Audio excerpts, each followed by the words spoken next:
lost in love. It's like this whole world keeps on messing it up. I thought that I could do better if I just believed. I'm thinking back to when you were in the sweater that you got from me. Oh, now it's so complicated. Why is this suffocating?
Hello, hello, hello, and welcome everybody to the Biju Duos Tournament, organized by Biju Esports themselves, all the way over in Reunion Island.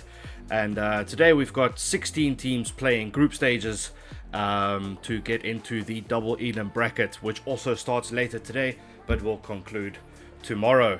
Maxpresso, welcome, sir. How are you doing? Hello, hello. I'm good and yourself. A bit chilly, and I'm hoping none of the players are going to have cold hands as an excuse today. But looking Yeah. forward to watching some freestyling in a bit. A bit chilly indeed. I mean, here down in Cape Town, it is quite cold. I'm not quite sure what it is like there up north where the other randos live, but yeah, I think that we're gonna get warmed up by these players today. I've seen a couple of these lineups, and they look pretty spicy. I don't know much about the French players, the guys from the Reunion Island, all that much, but I know like from the South African region, we have Defunct is taking part. Yoshi is going to be freestyling for us in a bit. We have Kirika and Nuke. They have signed up as a team. We have Limitless, who is one of the more mechanical bros. So, I mean, it's going to be quite fun today, I think. Yeah, no, definitely some names we recognize in there. And I mean, the same goes for also Biju Esports. I don't know about you, Dutch, but I bump into Biju players almost every day in either 2s or 3s. And I don't know. It seems like they're all over the place in terms of rank, but I think that's also kind of the theme for today. It's C2 to around GC2. So no, I think it's gonna be a banger day for sure. Yeah, it is exactly that, C2 to GC2. So we're not quite getting the pros, but we're also not really getting into the diamond side of things. So all the players here have played the game for quite a while. They know what they're doing, give or take. I mean, I know I'm champ 2 and I don't know what I'm doing, so I'm hoping that these guys are better than I am. But as a treat for you guys who show up early today, we do have a few freestylers that have signed up to join us to just show off a little bit of their mechanics. Among them are a couple bros, so we have Cullen, we have Zany, and we have Yoshi. Then, of course, we have Obi and Calvin, provided to us by the guys that run the freestyling community. And then we also have Yopego, who will be helping out with a couple of sick clips. So that should be fun. I'm just waiting for the first two to join the lobby, Zany and Cullen. They'll be facing each other in a 1v1 freestyle. So it is unlimited boost, but it is 5 minutes. And yeah, it actually, I'm looking forward to seeing some of these trippy flippy dippies. Oh yeah, we do love a trippy flippy dippy or two. But I mean, I think, you know, I was saying it earlier, we've got a lot of flip reset merchants in this lobby, so I'm sure to see that mechanic a lot. But I just want to see people get creative with it, you know, like not necessarily go for those shots that they practice and they always set up, more like, you know, the freestyling part of it, of it's completely random if you're going to hit the shot, but if you do, it's going to look really sick. So I hope everyone just goes for it. Absolutely. I'm just trying to give these guys the go for today so that they can get going with the freestyle 1v1. I see Cullen has joined, and I think we are just waiting for Zany. But we can switch over to that page for now so that you can see what happens on the field instead of on our cameras. There we go. It is live. And off we go. So this is not a normal 1v1. This is just some, you know, just hitting some clips. I don't know if these guys are in a call, if they're deciding what they're going for, if they're playing horse or anything like that. They are just showing off their mechanics just as a pre-show to the official tournament for today. So Cullen was going for what seemed to be a double flip reset. I think Zany needs to warm up a bit. It's that Venom, man. I'm so surprised he's in that car for it. But I mean, you know, if the car's giving you the flips today, you might as well use it. But looks like both sort of finding their footing, getting used to it. We already see a couple flip resets coming out as I kind of predicted. But we'll have to see. We'll have to see. Look, it is the first game of the day, so these guys are obviously a bit nervous. They know they're on stream. They know they've got people watching. They haven't had much time to warm up, so the more this game goes, I would assume they would just get a lot more comfortable with their mechanics. Yeah, definitely. Let me say hello to the people in chat. Sorry guys, I've been completely ignoring you. Let's see, I've got Yoshi in the chat, I've got Lynx in the chat, Dogman third. We've got Big Mac asking for the bracket. It is there, luckily I set that up. Tailored Prime, now there's a name that I haven't seen in a while. How are you, my dear sir? Welcome, welcome in.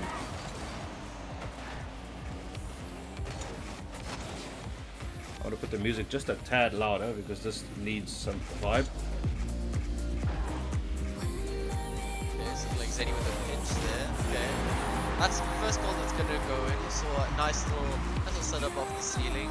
I was wondering if he was going to go for that double flip that they've been going for so far. But you know, 110 kph, decent ground pinch to start us off. And it looks like hopefully they're getting more into it, more ready. We'll have to see how well, I always want to call him Cyberlinks, but we'll call him Xbox Link for now as he goes up to the shot.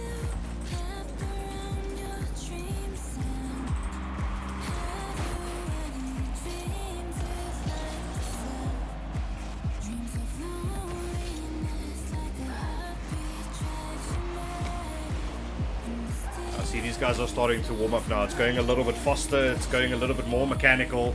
They have unlimited boost, so you know, try again. And I know that I can't get to do any of these sort of things. I've seen Cullen hit triple flip resets as he's going for here, and it's going to be yeah. The further this goes, the more insane these shots are going to get. Now these two, they are quite you know, quite good at the game. They play in GC1 as far as I understand. But some of the guys that are joining us in a few minutes are the likes of Obi and Kelvin. Kelvin is a proper freestyler. I was watching him in the warm-ups and he is absolutely insane. So I look forward to seeing what these guys come up with. Yeah, no, definitely some cool attempts of things I'm noticing. I'm noticing Zany's really trying to go for, you know, the ceiling majority of the time, whether that's getting his second flip off the ceiling or going for that pinch earlier. And then, I mean, Cyber just seems to be going for these flip resets. I think he's really trying for that triple flip reset.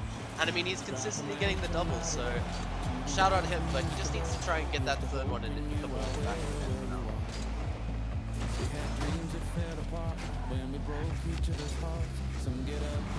Yeah, so we have 6 games of freestyling. Hopefully we get to all 6. All the players have 2 games to play each. So Cullen is going to play the first 2 because he has some other commitments. That's a really nice setup there. Is that a double reset? That's 1. 2. Oh, Or no, stall.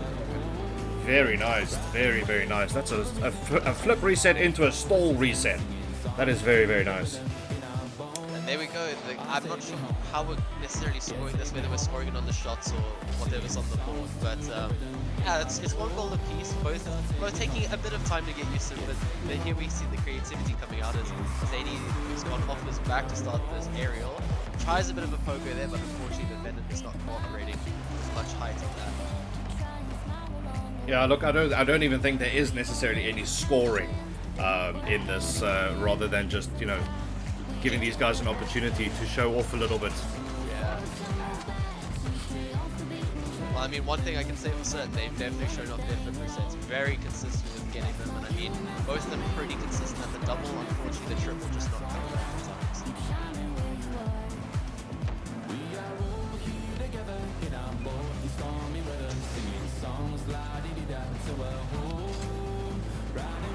Alright, well, we're approaching our final 30 seconds here, so it'll be interesting to see. It's looking, I'm guessing maybe 1 or 2 shots each left, maybe only 1 shot left.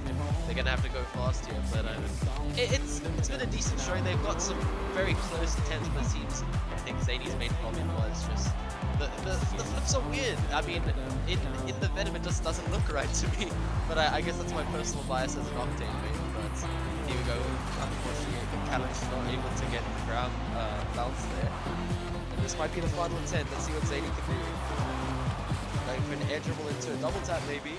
Oh, that was close. That was very close. Skimmed straight across the box. And now we have our OT. Whoever, it's either going to be a really sick goal that goes in, or it's going to be an almost sick goal that just kind of goes over the line. So let's hope for the latter. Well, for time reasons, because we want to get to all 6 games, I would love to see an early goal here. Yeah.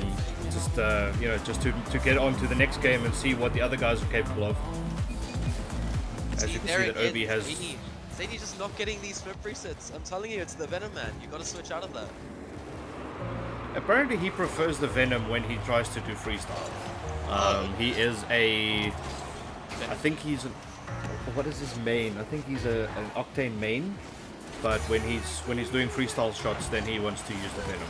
He feels like he gets better resets for some reason. Oh, okay. Interesting. We'll have to see if he can maybe get a couple of those good resets to end this game out. But here we have one. I think that's the second one. That looks like the third, and it's got it. That was pretty. That was pretty. I know it's good. not exactly. He got the triple. It's not exactly what he was going for. He would have liked to get the final shot on target rather than just it coming off of his reset. But nonetheless, good play, good play. Okay, we've had a report that the music is a little loud, so we're putting that just a tad softer. Now we have Cullen and Obi.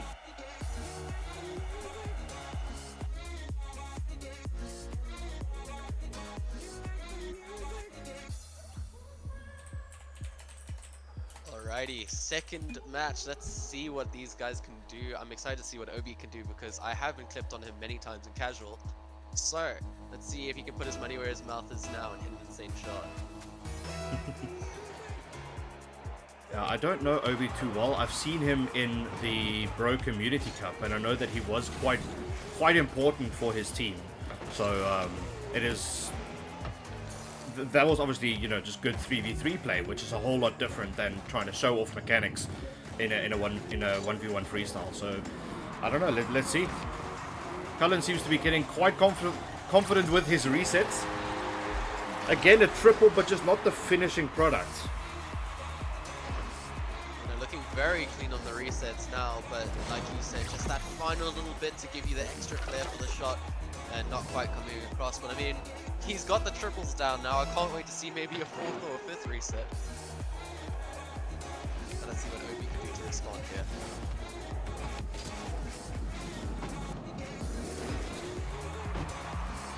Okay, don't flip his own into the bus.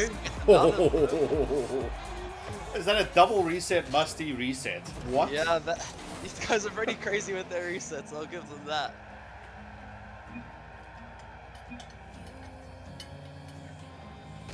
Got some lag on Cullen's side.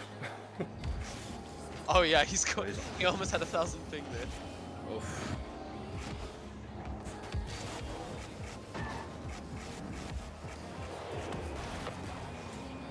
Oh, I think was he attempting the pogo? What? It looked pogo, yeah, I'd like to say. One reset, 2 resets, and that's the clean. There we go. That's clean. The stall reset is crazy. It's something I've never even. I've attempted it and I failed it every single time. I've never even gotten it right anywhere close. Oh yeah, no, exact same with me. I think every other time I've gotten that second reset, my car is flinging about 30 meters away from the ball. So watching these guys do it so easily is so satisfying to watch. But it looks like Callan's really figured out his flip resets. You know, that first game it looked like he had the double down really comfortably, and now it just looks like he's chaining them so effortlessly. Oh.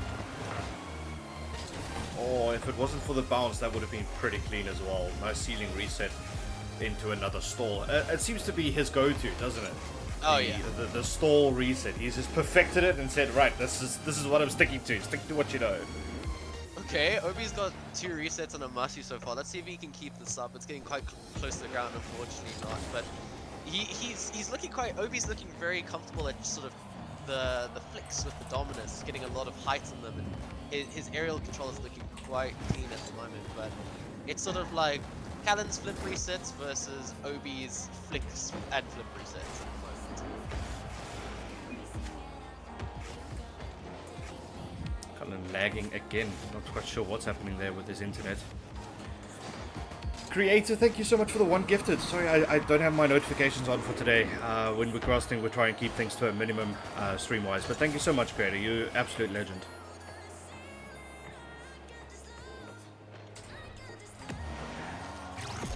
What? Huh? What just happened? I think we forgot to take 2 shots and Oh, okay. So Cullen tried to pass it back and Obi just let it roll in. Peak shot.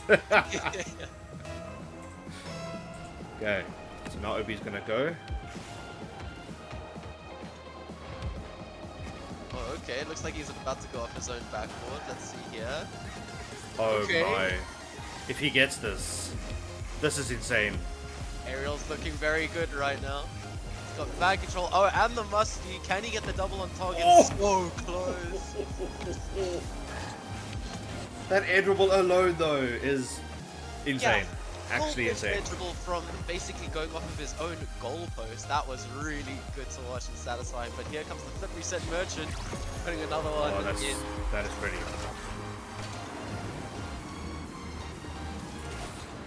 Very Triple. nice installs. Just that finish again that he can't quite get, but it is so satisfying to watch all of these resets.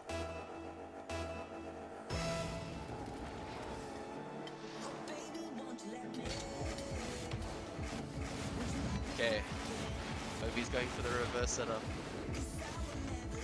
Good control for now. Uses the musty, gets it high, go for a redirect. Very close yet again. When he hits one of these shots, I'm probably going to lose my mind, Dutch. Absolutely. I need to remember to switch between these two players. I keep my camera on Obi for some reason. Okay, flip into the... Oh, and then a catch with another flip. This is crazy. What?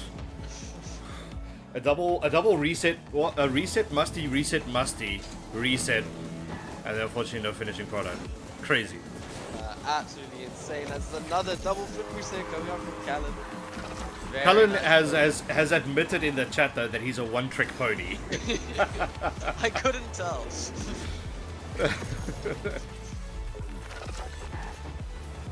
Now, whether it's casual, ranked, or a freestyle show match, you can guarantee this man is going to go for a couple of resets. But here comes Obi. I mean, all of his setups so far have been so fun to watch. Unfortunately, not getting the reset there, but I'm liking the creativity coming out from him. Sort of like looks like the Dominus is flopping around, but in such a nice controlled way in midair. I mean, those musty flicks are so satisfying to watch as well. The sort of speed and power he's getting them, but also reading them and catching them with resets every time. Final 30 seconds. Let's see what Obi can pull off now. What was that? A wall pinch straight into an air dribble?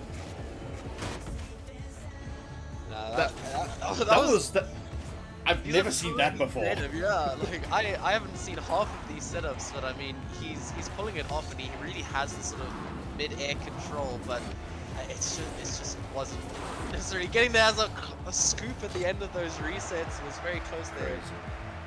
And what a showing from both. I Crazy. mean, Obi didn't necessarily score in that match, but those setups and his mid-air control and I mean catching it with musty flicks, wow, just wow.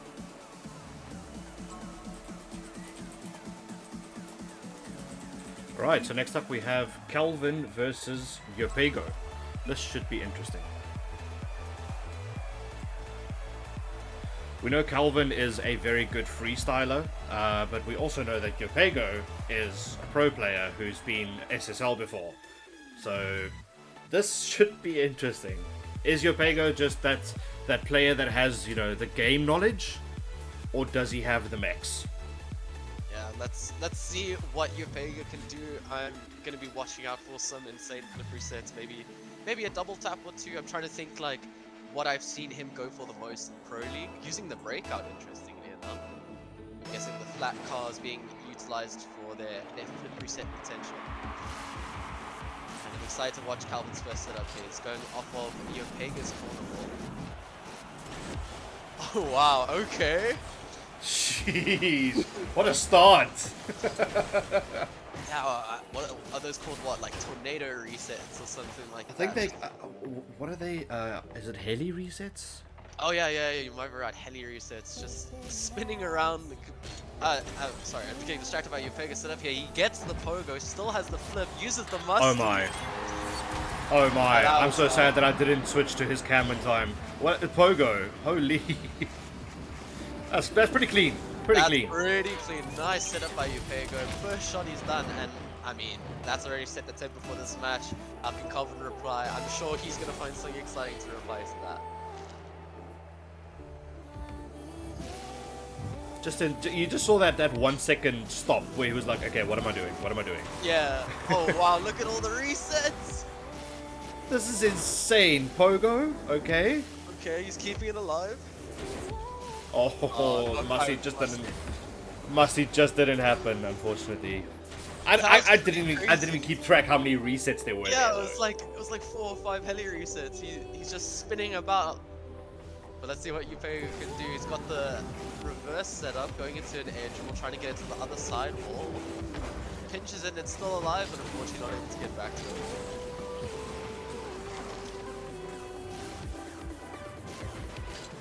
Alright, let's see what Calvin can do. Still getting the tornado resets, but not quite getting closer to the net at this moment. But I'm interested to see what, like, his setups. I thought what was his first one from the corner, and now he's had 2 from the midfield. As Yopega's gonna get the flip, tries the pogo, but unfortunately not quite pulling it off. That one from Calvin though, chat can correct me if I'm wrong, but I feel like there might have been a MacTuff reset in there as well. I'm not too clued up with all the terminology of the freestyle community, but I've seen that one before, and it looks like a MacTuff, but I'm not sure. Is that Yoshi says it was a MacTuff. Okay. Oh I'm yeah, right. yeah, okay. It's almost what, like the backward flip into getting it again. Yeah, I think it's like a backwards, like almost 45-degree flip. Oh, okay. So not quite like a half flip or something, but yeah, it's all you need to know is that it's insane. It's really difficult to do it. I think he just did it again into a tornado reset, gets to the musty, and a lovely little flick off the ground with the flip, trying to maybe get it off the corner. It's looking very good from both these players. Some really, really difficult mechanics and high-level mechanics coming out. Yopega, unfortunately, didn't get the I flip don't think he there. got the reset. Yeah.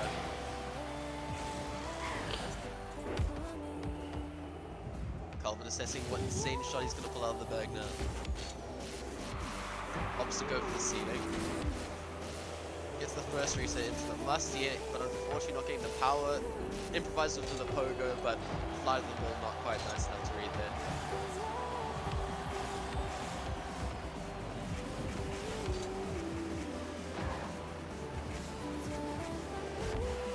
Here we go again. This is how he scored his first goal. Unfortunately, Musty not getting that much power, but a great ceiling setup into the pogo. He's pretty consistent at that, Mr. Yopega. Yeah, but Calvin is a proper freestyler. He says if it bounces, you're not scoring. It's such a brutal rule though. If it bounces, it's not clean. Oh yeah. So therefore it doesn't count. It's crazy. It's at least minus 5 points per bounce. Nice little reset that by Yopega. Uses the flip, but unfortunately just losing all of its momentum there.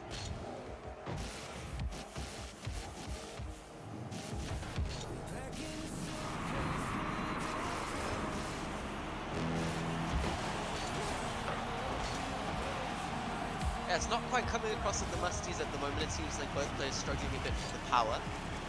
But still, the setups are looking absolutely immaculate as Yopega's going off the ceiling, gets the pogo again, uses the musty, unfortunately can't get on target, but he's looking very consistent with that setup. Pretty sure he's gotten the pogo 3 out of 3 times now. Or actually no, 3 out of 4. Yeah, it is. I mean, the hardest thing of all of the, not just obviously all the mechanics with the resets and stuff, but one of the hardest things when you play this sort of game style is the finishing product. Oh, You yeah, can do everything you want, but if it doesn't reach the goal, then unfortunately it just doesn't, it doesn't count. True, as Upega going for yet another pogo, absolute pogo merchant in this match so far, but it's only that one shot that actually went in that was so satisfying to watch. But here's Calvin with probably the last chance of the game, looking forward to some insane resets, as there's two, but unfortunately ball's gonna touch the ground. But wow, the mechanical level from both of those players was absolutely insane. Right, next up we have Zany and Yoshi.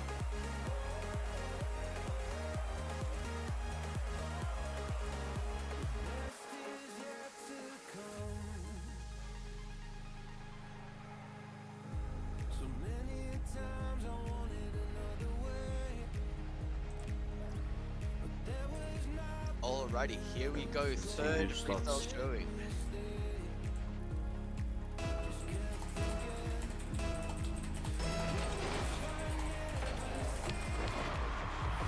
It's going to be Zany kicking it off for us. Let's see what he can do. Oh, it's good to see that he's in his octane. Got the double reset, but unfortunately not enough momentum to get back to the ball. Good start. Yoshi thinking what he wants to do here. Actually, interesting question here, Mac. When you go for something aerial off the sideboard, do you have a preferred side?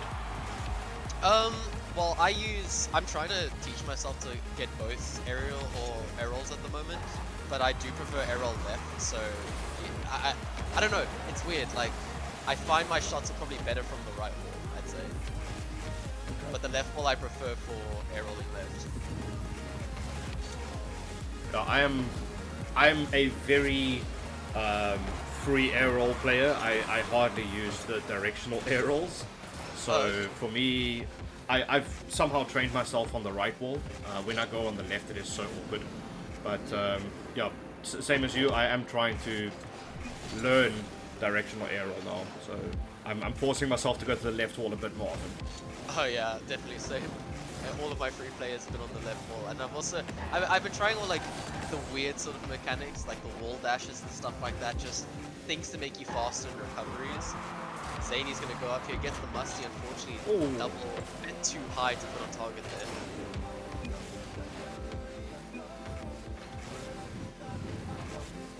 But speaking of favorite walls, it's looking like Yoshi's really liking his left side for now, as he gets the double reset, gets the triple. Unfortunately, not enough momentum to put it on target, but that was looking very good from Yoshi. Looks like his hands are finally warming up.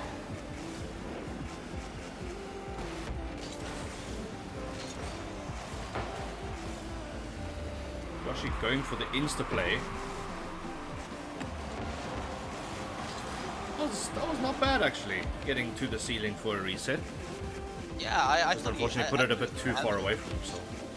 Yeah, always an awkward moment off the ceiling, but here comes Zany off the ceiling with a double. Unfortunately going a bit wide there. Oh, that's nice. See that chain dashing on the wall. It's just so satisfying to watch, and even if it only gives you a bit of speed, I really want to learn how to do that properly. It is something I haven't even bothered trying. I should probably work on, the more simple stuff that I'm not great at, but where's the fun in that? Zany's got a double reset here, going for the third, gets it on target. Nice triple. And that will be our first goal. I think he would have liked to have one final touch there, just to, solidify the actual shot. Because again, as we saw with Cullen earlier, it comes off of the third reset and goes straight in from there. Yeah, it's looking like that third reset is sort of just getting away from them a bit. It's almost like in their minds they have to pretend they're going for a fourth reset instead of just going for the shot. It's usually unfortunately not getting his reset there. But no, great showing so far. I mean, both of them getting so many resets as Zany's going off the ceiling, gets the musty. Looks like he's going to have the double. Nice shot there by Zany. That was clean. That was clean. Nice little touch to set up. Instant use of the musty and a great double on target. And there, more doubles, like more creative reads like that. We're seeing so many resets coming out from these players so far. But I mean, like I said, watching these triple resets in quick succession is so satisfying to watch. A musty attempt there by Yoshi into the double. Nice clean shot. Ceiling reset, musty, double tap. One of the cleanest shots, and it's not super difficult, but it is always just clean. Yeah, 100%. You know, it's not as insane as a heli reset or even a pogo. Actually, I've tried pogo. Pogo is insanely difficult. Yeah. Oh my word. I can't get a pogo right for the life of me. My car just does a sad little flop on the ground, and my opponent goes and scores in my open net. As Yoshi gets the pogo into the flip. Very close attempt there. Had to show us up, I guess.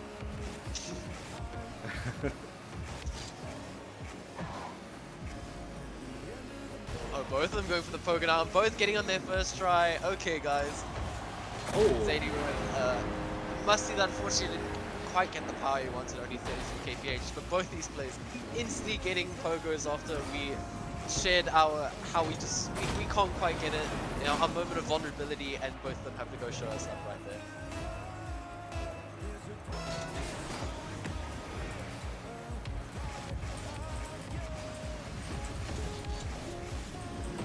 Yoshi gets the one reset. Tries to go for the musty, but unfortunately the back of his car just getting too heavy of a touch there. And here comes Zany. He's been liking his off the ceiling setups. Got one flip reset, got another. Unfortunately, not quite the finish. Right, so we've just got 40 seconds left here. I feel like these players may have one chance each, maybe two. Depending how quickly Yoshi finishes this off. Doesn't get anywhere though. Okay, last chance for Zany, I would believe. I think maybe Yoshi will have one more. One reset. Don't know if he got the second. Oh, he did. Unfortunately, the second just setting it a bit wide there. Oops. That was definitely one opportunity.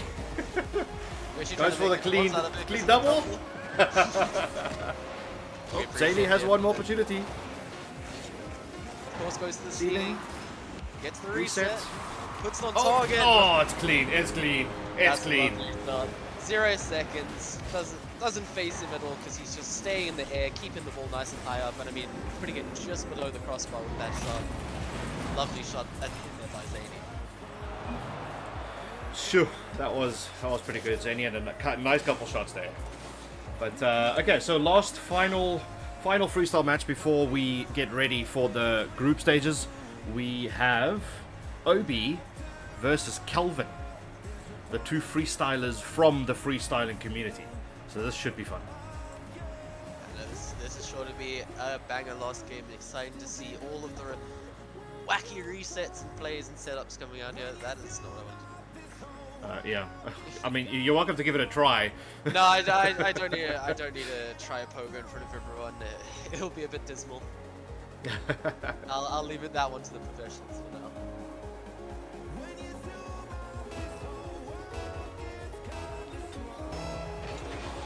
All right, when we set up these matches, I asked these guys who wants to play against who, and immediately Obi and Calvin both said, I don't want to play against the other.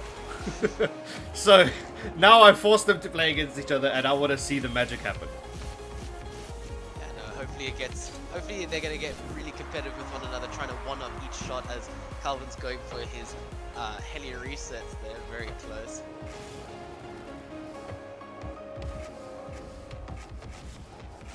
Looks like Obi's going to go for a setup off of Calvin's own post. He's got the edge dribble's good. Here he goes. Oh, Calvin's saying there that Obi and him are friends, and they play a bit too much against each other. I imagine practicing all of these insane mechanics. It's Calvin, nice little delay there on the musty. How? How? It looked like I'm sorry, my a charger. Yeah, it looked crazy. I mean, yeah, my low-ranking C2 ass has never seen this kind of stuff in my own lobby. So it's Christmas come early for me. Oh yeah, 100%. These are sort of the mechanics that you see in the YouTube videos. You're like, oh damn, I wonder how much this guy plays the game. But looking absolutely insane here as Calvin with just so consistent at these heli resets, getting almost 3 or 4 every single go. Nice pop to himself. Obi with a nice catch. Has still got the aerial here, and here he goes across the pitch. Got the flip, goes for the musty, and still has control of the ball. Gets another flip and another That is musty. insane. What a shot by Obi.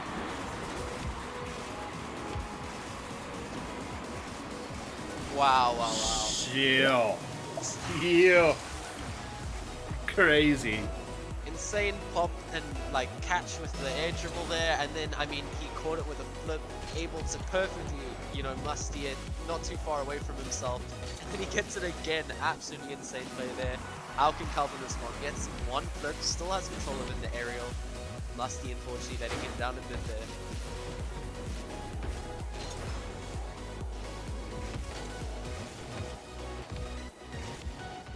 Alright, let's see what Obi has in store after that absolutely incredible first shot, or shot earlier. Okay, may have just last second decided I prefer left. Oh. That would have been pretty cool. A little pop with the pogo.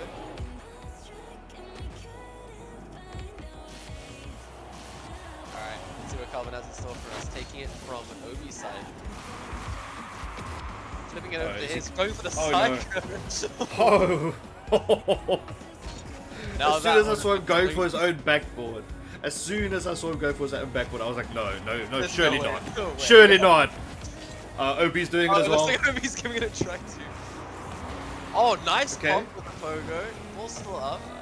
That's That's a bit awkward there. But even these setups that, you know, they're not necessarily getting even a shot on target. It's such incredible gameplay. As Calvin's getting so many resets here. What was that, like 5? I don't even want to lie to you. It could be 7. The most confusing part to me in this moment is when the ball is up in the air and you don't even know which way the goal is. Oh yeah. When you're so focused on where the ball is, you don't know which direction exactly the goal is. So how do you know which way you're going? Yeah, I mean, especially when you're flipping around like that, like the heavy-esque way. It looks almost disorientating just to watch it from the ground. Calvin gets a nice double. Unfortunately, just too awkward angling from the ball there. Obi's gonna have the next chance.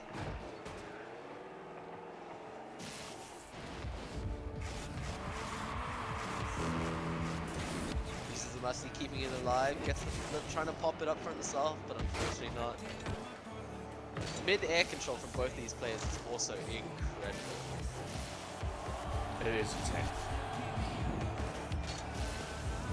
Nice pop by Calvin, gets one reset. Gonna musty it. Into a reset, catch again. Still has it.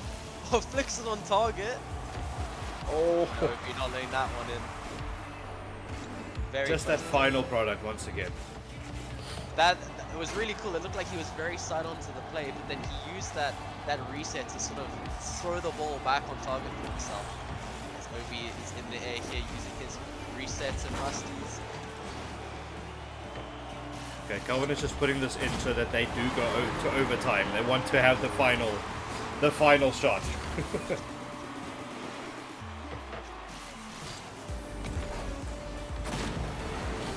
Well, that is unless one of them absolutely peaks in this 12 seconds now and scores the winning goal, but I think both of them kind of want the OT, but we'll have to see what Calvin does with this shot now. It's 10 seconds left. Going off of Obi's own side, gets the flip. Oh, going for the heli resets. Absolutely insane. Alright, winner takes all, sudden death. Who's gonna peak? Obi going to be the first to try, taking off the mid wall. Nice pop with the pogo there. Is going to get back to that. Uses the reset to try and get on target, but not quite enough power with the shot. Now it's Calvin's go.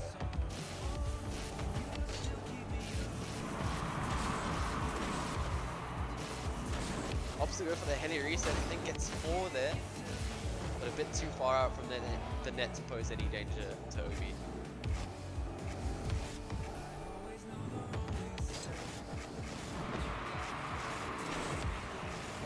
Reset to the Musty, catches again with the reset. Another Musty, it's still up here. Oh my. Oh. Very close there. Unfortunately, the ball just dipping too close to the ground.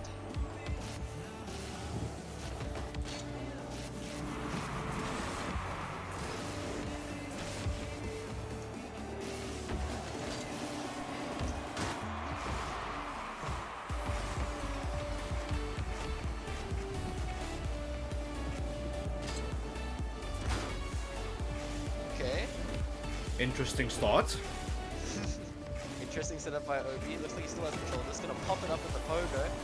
Unfortunately, Carl getting stuck on the ground there. It was a very these setups by Obi have just been all so creative as well. I mean, going off of his opponent's side or the goalpost, going off of the other end of the wall. It's just crazy stuff. As Calvin's gonna go for his resets here. Unfortunately, not quite pulling it off that time.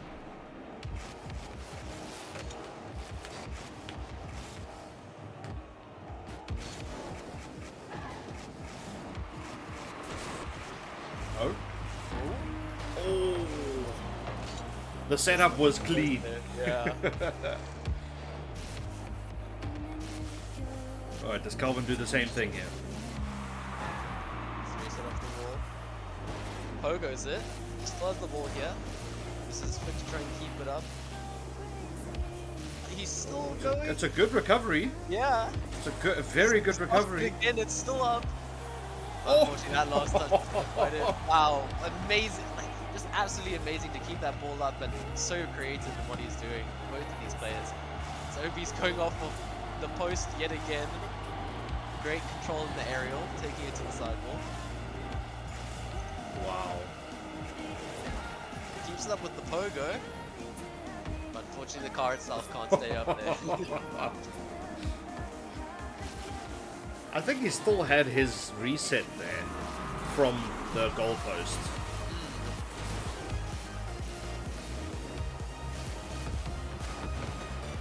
Oh, okay. Off the sidewall. Still has this a bit awkward and far out, but yeah, it was a recovery that he was trying to make, but just couldn't get there, unfortunately. But great creativity on the recovery there, opting to go onto the back of his car and just sort of slide off the wall there. As Obi's looking like he wants to try a couple of heavy resets himself, not quite coming off the way Calvin does it. Calvin pops it high for himself. He's going to take control with a nice aerial.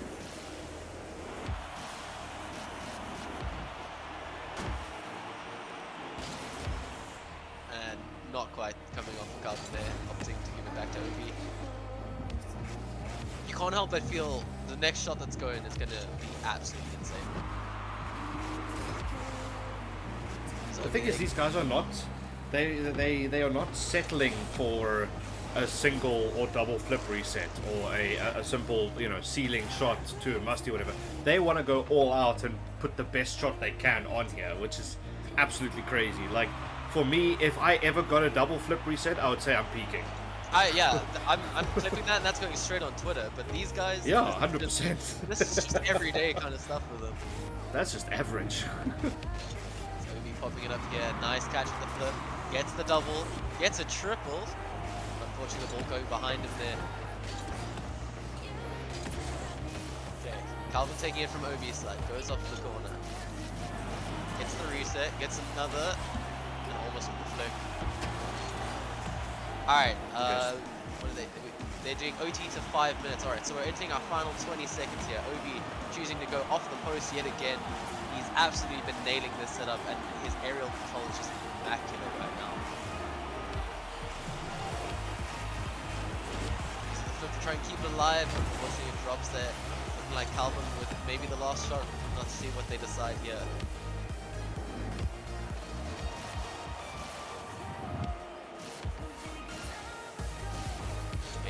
Going on the sidewall. 2, 3, 4. Uses the musty. Bit of a pogo. Still busy playing with the ball. It's so close to the ground. He's still Okay, going he's just with gonna the taking continue. off. He's just gonna continue. Gonna pop with the pogo.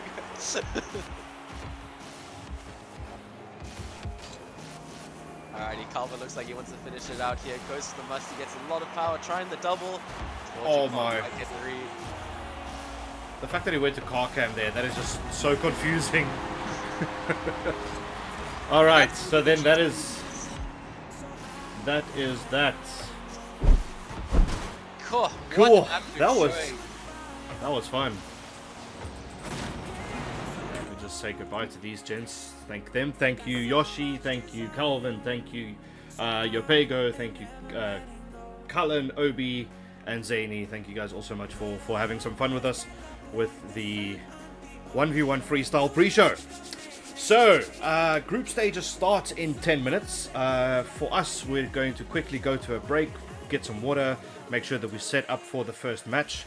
To give you an idea, just before we do that, let's quickly have a look at what you can expect for today. So, we have 2 group stages. All the team names are according to fruits. So in group stage 1 we have banana, papaya, grape, lemon, mango, peach, orange, strawberry, and in stage 2 we have pineapple, pear, kiwi, apple, cherry, granada, not grenade, raspberry, and apricot. And you'll see some of these names are like, for example, bro team papaya. There is in group 2 we have oblivion, we have team fusion. Team Fusion is not actually all Team Fusion players. Defunct is playing, but he is playing with Limitless from the Bro community. And then in one of the Bro teams, we have Kirika and Nuke. Kirika being the sub for Fusion, and Nuke being the sub for Limitless. But yeah, as we go, you'll see familiar names and unfamiliar names. Our first match for the day, though, is, let's have a look quickly, Grape versus Peach, which is Big Mac and Amuk in one team. Okay.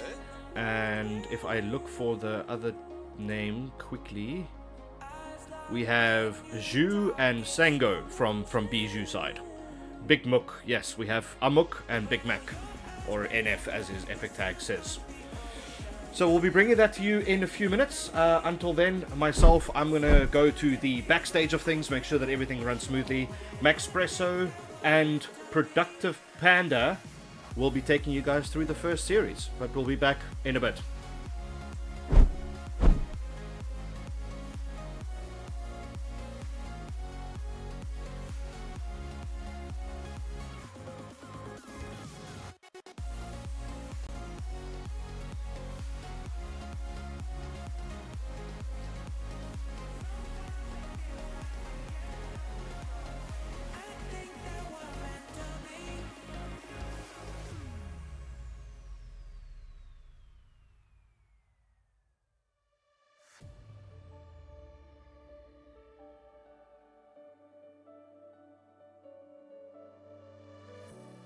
You and me, we were always chased by demons, haunted by the dark side of our life.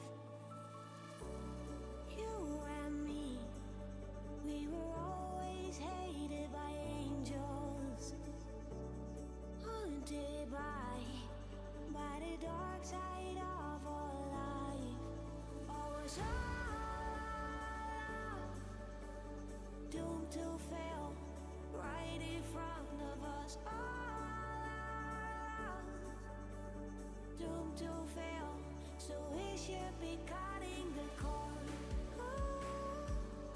Ooh, we should be cutting the cord. Ooh,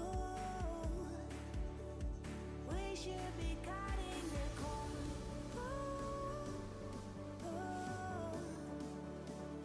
We should be cutting the cord.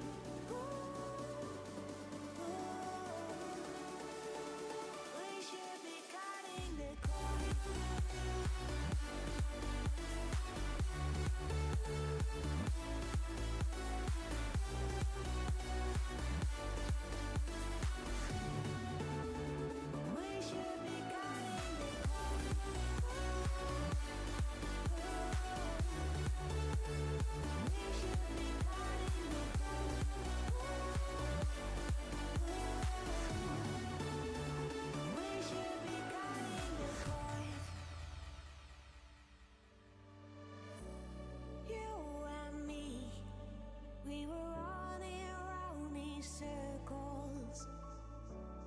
chasing highs. Did we only risk the fall? You and me, we were torn apart by monsters, broken dreams, and we never found it all. Always doomed to fail, right in front of us. Doomed to fail, so we should be cutting the cord.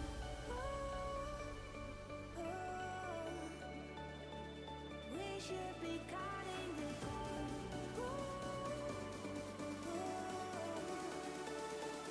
We should be cutting the cord.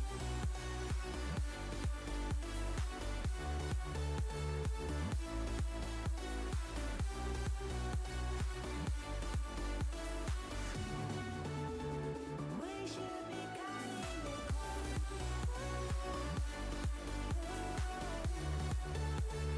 We should be cutting the cord.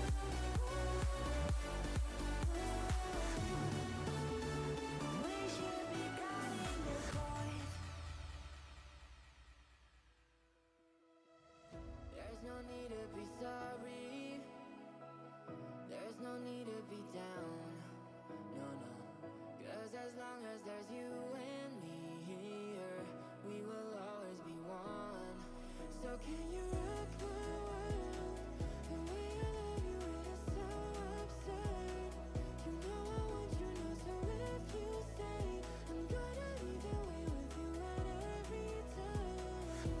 Can you rock my world? World, world. So can you rock my world? World, world. So can you rock my world? So can you rock my world?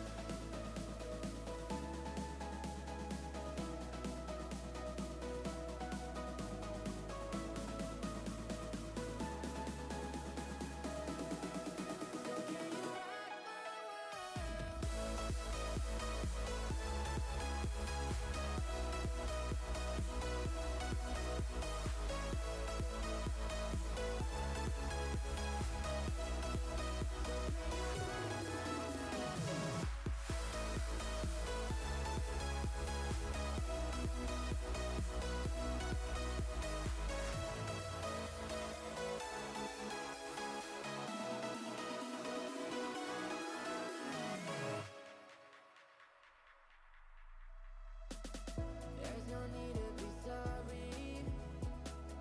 There's no need to be down. No, no. 'Cause as long as there's you and me here, we will always be one. So can you rock my world? The way I love you, it is so absurd.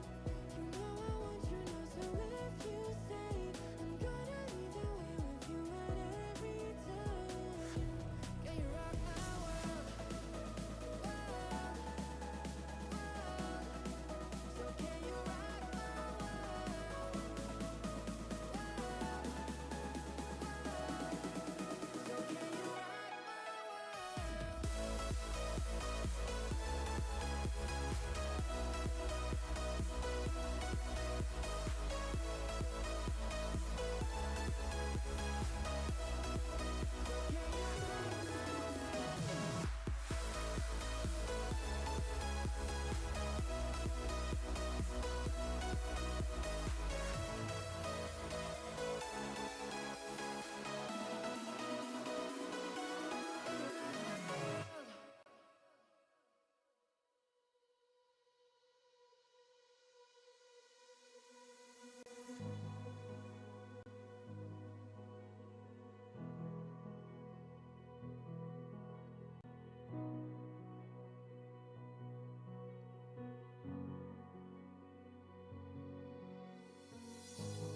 You've been going down too easy. Now you're the only thing that's on my mind. With an aftertaste so pleasing, I feel it. The high that you give me. Now I think that I'm losing myself. I'm I'm trying to leave it. Oh, I know that I'm needing some help. Swore I'd never be, but I'm addicted to you. Think I'm addicted to you. Yes, I'm addicted to you. Swore I'd never be, but I'm addicted to you. Think I'm addicted to you. Yes, I'm addicted to you.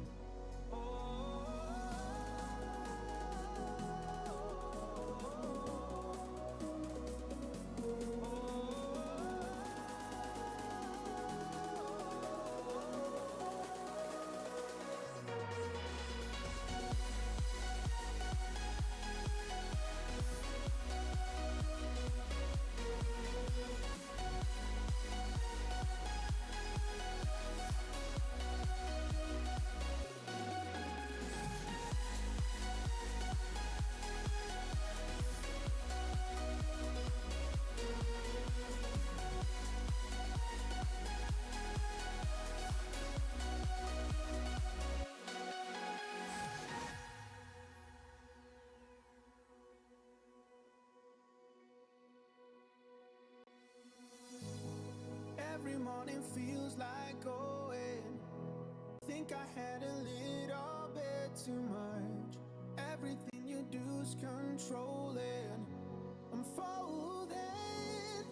The high that you give me. Now I think that I'm losing myself.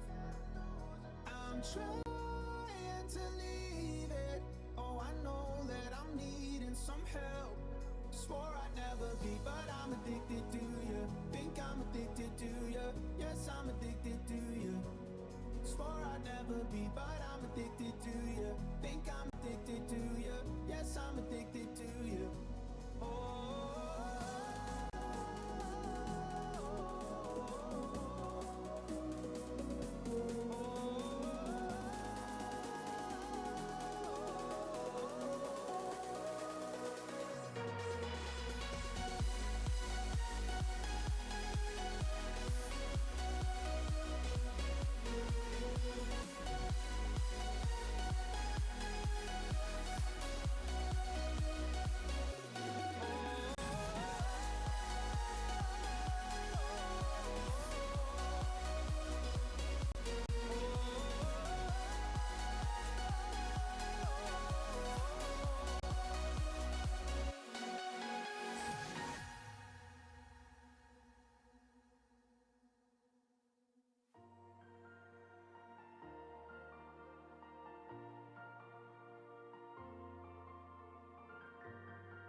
Taking all the reasons forcing us to run, to break away of all mistakes that we have done.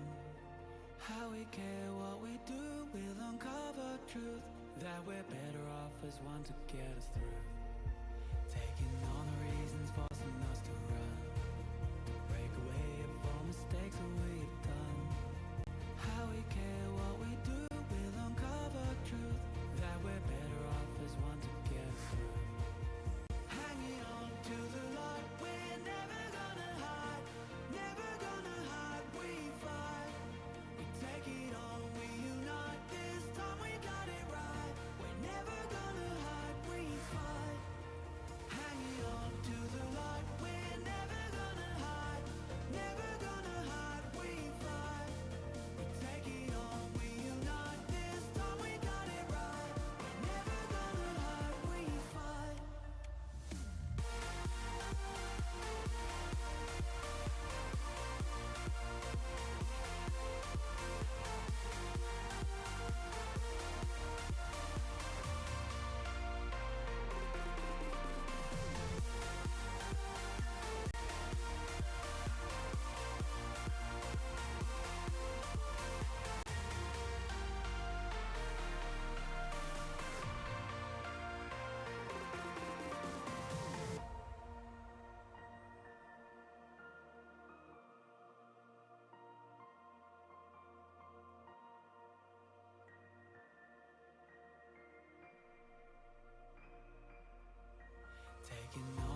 And we are back with the Biju Duos Tournament. We are about to hop into our first couple games. We have Grape versus Peach here, an exciting matchup. And I just wanted to explain the rules a bit to clarify. So on Grape we have 2 South African players, but on Peach we have 2 Reunion Island players. So the way this is going to work is we are playing 2 games. One will be home and one will be away. So the home for the South African players will obviously be on South African servers and the away will be on EU. And we're going to basically do Champions League rules, so we're going to look at the total scores as well as who scored the most away goals if there is ties, and we'll sort everything out from there. But excited to get into this. I've got Panda with me, and we're ready to watch some great twos. We are indeed ready to watch some great duos. Mac, yeah, it's been a bit, but I do have to say I'm very excited for this. The second I heard Reunion Island and South Africa together, I was like, we had to go tropical. So I'm feeling a bit of a tropical vibe. You know, it's feeling good, it's feeling fun, and there's nothing more that I love than duos. You know, I love freestyling, I love ones, and I love threes, but duos, I think personally, you know, every time you hop on Rocket League, you go and play duos. So I think this is I think not only where the skill comes in, but I think this is where we're going to see some really fun games. But as I say that, we are getting going on the Mr. Max Pressa. I believe we are at least. Never mind. I'm not quite sure. Sorry, I thought I saw a message that said we were getting going. But yeah, I honestly cannot wait. So I think it's going to be a lot of fun these few games. Yeah, and as you said with twos, it's always exciting with twos, isn't it? Because there's so much more space. Like I always find with threes that obviously the most mechanical players will shine because they have to 3v1 most of the time. But in twos, you know, you have more room and there's just synergy with one player on the field. So it's going to be interesting to see for sure. And if we can get the game started here, it's looking like Peach might be having some issues. Oh, there we go. Okay. There are technical difficulties. The bane of everyone's Rocket League existence. But yeah, space is going to be crucial today, Mac. You know, can the players use the space they're afforded? That's going to be a big question. And as we see Amuk getting already that demo on Sango, I'll tell you what, it is already getting very busy. A demo in twos is crucial, isn't it? 100%. I mean, you're basically removing, well, you are removing 50% of the team. There's no third man to cover for you when you get demoed, whether it be up or down the pitch. And that's definitely something we like looking out for, those physical plays. But at the moment, it's looking pretty even. As I say that, Biju going to take the first goal. Sand Goat working very fast there. Lovely 50. And unfortunately, I believe NF is Big Mac, and unfortunately not quite getting the best of the 50 there. 1 goal to Reunion Island. And that shows how quickly twos can change, doesn't it? I mean, NF got one challenge wrong, and you know, it wasn't really his fault. It was just simply a bad challenge. What happened? Lost the ball, he got scored on. So that's all it takes in twos. There isn't a third man to protect you, like Amok shows us. Sorry, that was a perfect example. Amok gets it past both of them. There's no third. He gets the demo, crucial demo, then Sango can't catch up, doesn't get the 50, and Amok able to put it in, and that's going to be crucial. There isn't a third man. We're going to see a lot more goals. We're going to see a lot more reliance on people wanting a third man, but not having it. Yeah, and very true there. I mean, 2v2 we know is a mode that has a lot of goals sometimes. I mean, obviously you get those freak threes games where one team absolutely blows out the other, but in twos majority of the time it's just goal after goal and who can score the most. Unfortunately, NF's going to miss an open net there. Hopefully that's not going to be one they have to really regret, but I mean, still plenty of time left in this match. And it's looking pretty even so far. Both these teams still trying each other out, showing what they can do, but I'd like to think it's pretty even for the time being. Yeah, it is pretty even for the time being, but missing a goal like that is crucial. Whether they want to accept it or not, at the end of the day, Rocket League games are mostly won by a goal margin of 1. So, you know, missing that 1 goal could be the difference between winning and losing. Of course, it is a long game, and we still have a lot of open field to play with, but still, that 1 goal can make a difference. And, you know, it can make a mental difference as well, but as I say that, Amok shows the reliance on the third man that isn't there. Get to the path 1, get to the path 2. Stango not being able to do anything, lock 1, too far back, and Amok gets that goal that they missed previously. They now get in. Still a relatively equal goal, but the blue side of Grape will not be up by 1 point. Yeah, no, definitely making up for that miss earlier. like showing a lot of aggression there. Mook recognizing he had plenty of space, plenty of time to put the shot on target, recognizing where the players were at all times. Nice pop around by NF there. Mook gonna chase this down. It's looking like blue team are starting to figure out their pressure a lot better, trying to beat them to these players. There's a lovely bump there by Mook. Is gonna make the net open, and they're starting to run away with it a bit here. 3-1. They are indeed starting to run away with it. And look at Amma getting such a crucial bump on lock one and NF being able to slot it in. And I mean, that's all it takes. That's all it takes. Whether it's a mistake, whether it's a bump, anything of this sort can cause this. And it's quite, you know, I think personally, Big Mac, it is amazing. Sorry, not Big Mac. Why did I just call you Big Mac? I apologize. I'm small Mac. Mac's around. You're small Mac. Yeah. No, the big thing, Mac, is that, you know, it's crucial. Having a lead is crucial, but the question is, can they get the lead back? And yes, they can. Lock one shows that even if you had a lead, it is never ever safe, and he gets that second goal. Look at this. Amak not being able to do anything. Lock one getting such a beautiful angle, by the way. That was an amazing angle. Yeah, that was a good shot. Yeah, and 3-2 now, and the game is getting very close to being tied. Once again, Sango with the ball, he's going to shoot, he does. NF does get clear, but that might have been a scary moment for the blue side there for a second. Yeah, both these teams working very well as teammates, you know, trying to follow up in each other's touches as fast as possible, not leave the other in any awkward situations. I mean, we spoke about earlier with sort of physical plays of demos and bumps, and we have seen a couple in this match, mainly for the blue team that have gotten them 2 goals so far. But it's just interesting to see the dynamics of twos, watching these teammates and partners figure it out and work together. As Mook's going to send that one a bit wide, but a nice follow by NF. It's a bit of an awkward one. Unfortunately, the shot's going to go too wide for it to be any threat.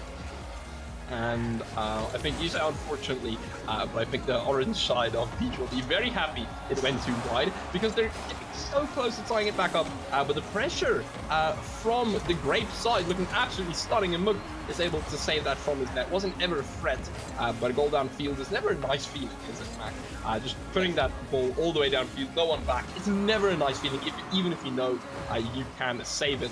Lock one in the air, gets a bump on Amuk, but nothing happening. NF will get the ball. The question is, where is Sangoat? Will we see him here in a second? I believe we will. No, he is on the back line. So Sango choosing the defensive position, trying to put that ball into the blue half. Doesn't get it, however, and that could have cost him some crucial time. Minute 22 and remaining. Lock on with a beautiful aerial into a shot, but Amuk saves it very, very easily. Yeah, no, definitely earlier we're noticing how these players are playing together, sort of trusting in each other. Obviously back there, Sandgoat having all the faith in Lock 1 to, you know, run disruption or to make a play on the ball, so he isn't completely stranded at the back. As Lock 1 trying a shot there, but a look first one to it, popping it middle. He's gonna follow himself. Oh no, he actually leaves it for his teammate. Unfortunately, doesn't get the double. A great save there by Sandgoat. This match still very winnable for the Reunion Island players as we're entering our final 40 seconds of the game here with a good shot off of the demo, and it's all tied up. It is all tied up, and that's what we want, isn't it? The first game of this whole tournament, the first game, and it's tied up. I mean, it is absolutely amazing. Quite an interesting thing to see.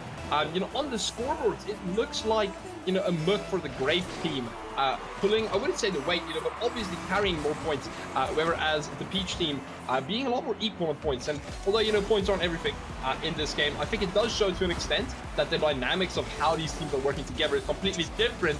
You can see Lock 1 getting a save there, and that is just an example. Lock 1's going for that save.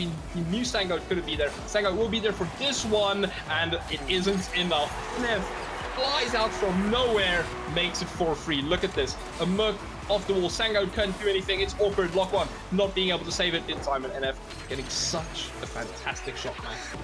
Yeah, unfortunately, Lock 1, I think he was a bit boostless and afraid there, trapped in his own net. Unfortunately, Mook taking the 50 with his teammate in the air and winning it out. Well, I love to say thanks to the Fennec body, but they were both Fennecs there, so it's going to be interesting to see. We've got 15 seconds left, or going to our final 10, but there's still only one goal in between this, but that's looking very open. Maybe a bit of miscommunication there, but will they regret it? Reunion need one more goal. They need to drive down the pitch, but it's looking like this is going to hit the ground. And that's going to be first win for Grape on the home servers. And this is what is crucial, isn't it? In terms of Grape won that first game, and now they already, Mac, have that 1-0 aggregate score. So if they now go into that second match, they already have a quote-unquote lead. So it's going to be very interesting to see, you know, what will happen. Can Grape just win the second match, or will they rely on that secondary, how can I say that? Will they rely on that secondary goal margin? It's going to be very interesting to see, I think. Yeah, no, it's definitely, see, this is a format we haven't looked at that much, you know, with the away goals actually coming in, because they did score 3 away goals there. It was a very close match, you know. There's always that worry when players go into different servers, you know. I think it was Locked that had around 220 ping-ish, so obviously it's a lot more difficult for him to play. But it's just interesting. It will be interesting to see now when we go into the European servers if it makes that much of a difference for Peach. But I mean, they kept it so close on the home servers that I think they'll be fun. They did indeed. I mean, that's the nice thing about twos, isn't it? Or at this level of twos, Mac, in terms of the level is so high that, you know, they're constantly competing. There's no one absolutely dominating. There's no one taking a 5-6 goal lead. It's 1 goal, 2 goals. It's not a big lead. It's a small margin. Anything can happen. And I mean, with the rules with aggregate goals and away games, away goals, sorry, I think that's going to be crucial. You know, yes, the games are tight. But the question is your team able to be good enough to still win with rules that might not favor you at certain times? Yeah, no, definitely. I mean, it's very easy to blame Ping, but then, especially with South Africa, I think there's this professionalism around it, because we sort of realize that so many people have ping issues, so many people have issues because of load shedding, that it's almost, as sad as it is to say, it's become the norm. So I think the South African players especially, you know, we didn't always have South African servers, and a lot of people had to play with 180 ping. So yeah, I don't want to say it's almost like South Africans don't care about the ping, but I think they are more accustomed to playing on higher ping than maybe Europeans and North Americans, which have had servers forever.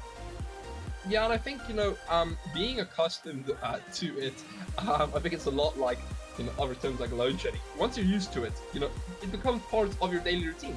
So, you know, I know SSA players that regularly play on EU servers.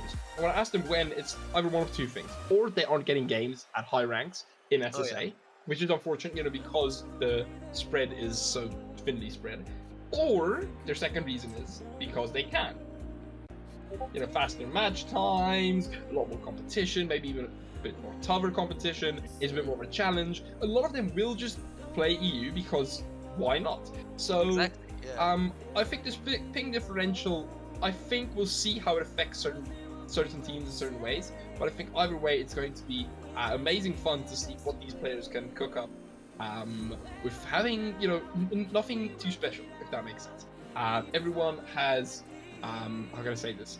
Everyone has equal ping at different times. It sounds weird, but ping won't be affecting these games. In the context of the series, I think that applies, yeah. And I mean, think only 2 games per series today. exactly 2 games per series. By the way, actually, we haven't talked about that yet. Yeah, 2 games per very series. limited time to show what you can do, for sure. And I mean, that's why we've been focusing on, you know, the ping, the bumps, the demos, how it works out in 2v2, because I mean, they have 2 matches to get it figured out, and you know, it can go pretty wrong if you only have 2 matches worth. But here we are, jumping into match number 2. We are on EU. I'm already seeing the latency variation pop up for myself, but here we go. And here we go indeed, and it's fun. I would say it's a lot of fun seeing that latency variation, as Mr. NF decides off kickoff. Yeah, I'll score a goal, why not? And look, it's a brilliant kickoff here. Sango not far enough back, and NF being able to secure that one. And I think that is one of those goals where I don't think it'll bother Peach as much, but I do think, you know, in the back of their minds, they might be like, you know, we wish we hadn't given up that goal. Because that's now another goal on their aggregate that they now need to get back, isn't it, man? Yeah, true, because now Grape, of course, getting the advantage with every single goal they score being on the away servers. Peach had the luxury of that last time, scoring a big 3 away goals, which could be pretty crucial in this match if they keep it as tight as it was last time, especially if there's only going to be a 1 goal difference, as Locke puts a nice shot on target with a comfy save.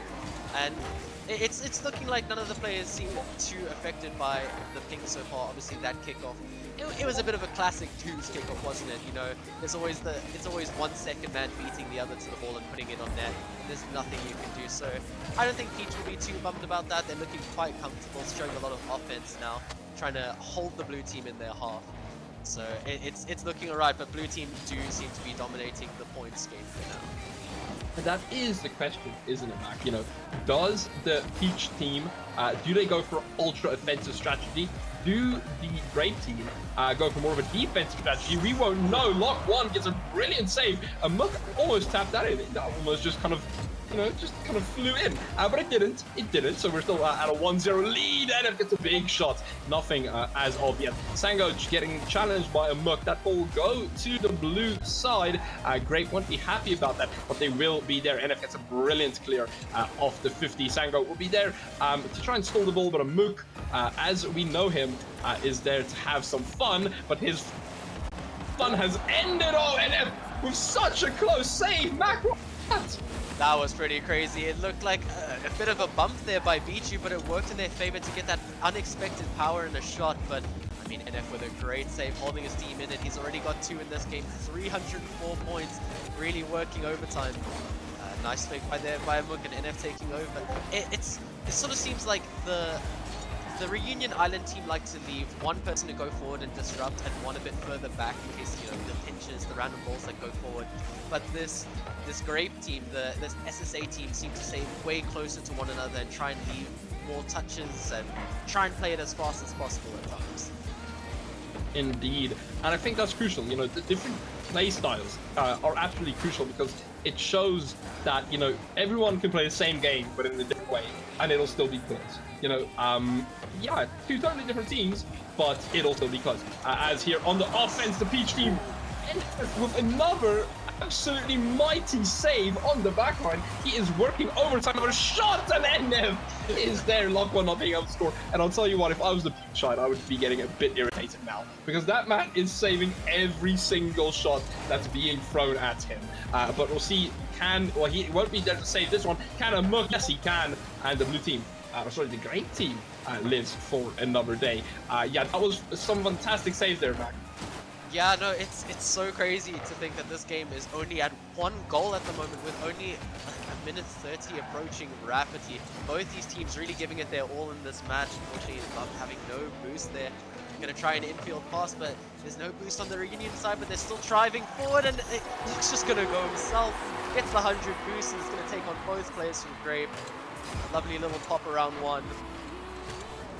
And this is what is crucial. So the orange team got that goal back. They got that goal back, and they had to work for it though. They had to work extremely hard for that, Mac. And now the question is, do you think this Grape team might have just said, okay, they got a goal, let's turn up the heat now, let's get back into that rhythm, let's get scoring goals again. I think it's going to be interesting to see, as I say, NF decides, yes, Panda, you are correct. We're tired of not scoring goals. Here we go with the lead again. A beautiful goal here. A Muck to NF off the backboard. Beautiful. And Lock 1 can't get that save. Yeah, it sort of felt there that Peach had all of the pressure trying to get that goal back, and it looked like they used to work so hard for it that Grape, that's going to be very disappointing for Peach. That's such a fast goal after that equalizer. But I mean, credit to NF in this match. I mean, 691 points, 5 saves, and 2 goals to his name. We were commenting in the previous one about how it looked like a Book was sort of doing the heavier lifting for the team. But it's nice to see that dynamic of these 2 players and how one can carry the game and then the next one will be more than willing to do so in the next one. But Reunion still need 1 goal. Well, I think they need 2 goals in this, obviously, from the last one. That's going to be one of them. This is an intense series. It is indeed intense, and the Grape team will now be thinking, okay, well, they've got one of the 2 goals. Let's not let them get the second one. Yeah, no, I mean, it's extremely interesting, isn't it? And I think it shows as well in Mook and NF being able to balance their roles in the team and how they play. But I'll tell you what, the Orange Peach team looking extremely offensive here. Lock 1 doing his best to get that in. Challenge right in front of net, nothing going in as well. Lock 1 gives it to NF, not on purpose, of course. And is that on goal? No, That is... Oh, Lock 1 gets a horrible touch, and NF somehow will say that was NF's goal. So NF, and then that was Lock 1, yeah, just getting unlucky touch. Putting that into his own net, and I think the Peach team will be kicking themselves now back. I know you said they wouldn't be earlier, but they're kicking themselves now. that one right there is a tilt. I'll tell you that for free. That is so frustrating. You know, Lock. I don't think that was even a bad play to try and get back there, realizing his teammate's struggling a bit on the 50. But what can you do? Ball going straight in the net. They need 2 goals in this series. I mean, NF is almost dropping 1,000 points. He seems to be their absolute kryptonite for now with his hat trick and 6 saves. 10 seconds left. It's not looking like Reunion can really get back into this one. But they might have one final chance here with Sango putting it on target. But a comfy save for a look. And that is looking like a GG's. And it is indeed a GG's. And I can say the SSA team. I don't think we have to do any countbacks. I don't think we have to use the aggregate scores. We don't have to use anything. The SSA team of Grape win that one. Very close for the Peach team, but just not close enough. And well, through next go the Grape team. And I mean that was it, Mac. That was it. 2 rounds. It sort of felt longer because the games were so intense and you know, 1 goal difference in both games. But credit to Grape having that 1 goal lead in both matches, home and away. We were like worried about what might happen going onto an EU server, but I mean, NF dropping 936 points in that, absolutely crazy. So I mean, what a showing by both teams. And like you said, the fact that they only had 2 games to show off what they could do, I think they've done a fantastic job. I indeed do think they've done a fantastic job. And of course, Mac, you know what that means now? We finished 1 game. That means we're going on to round 2. Okay. And yeah, well, I think so, at least. Either I'm stupid or we're going on to round 2. I'm still getting used to the bracket and how it looks. But yeah, all in all, I would say a brilliant game from both teams. But all in all, it just, you know, it showed the SSA team just having that bit of an advantage. And folks, we are going to get going again, but we can't get going immediately. We're going to go get going for the next round after a small break. So stay here, go grab some popcorn, grab something to drink, and we will be right back. If everything goes well, we'll see you in a bit. Bye-bye.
that dress that made you stand out from your friends. I took a moment to hesitate.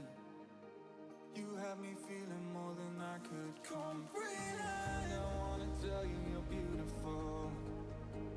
These guys ain't nothing when they're next to you. Oh God, I know that this sounds so typical, but I can love you when I know it's not enough. What you say, babe? 'Cause you drive me crazy.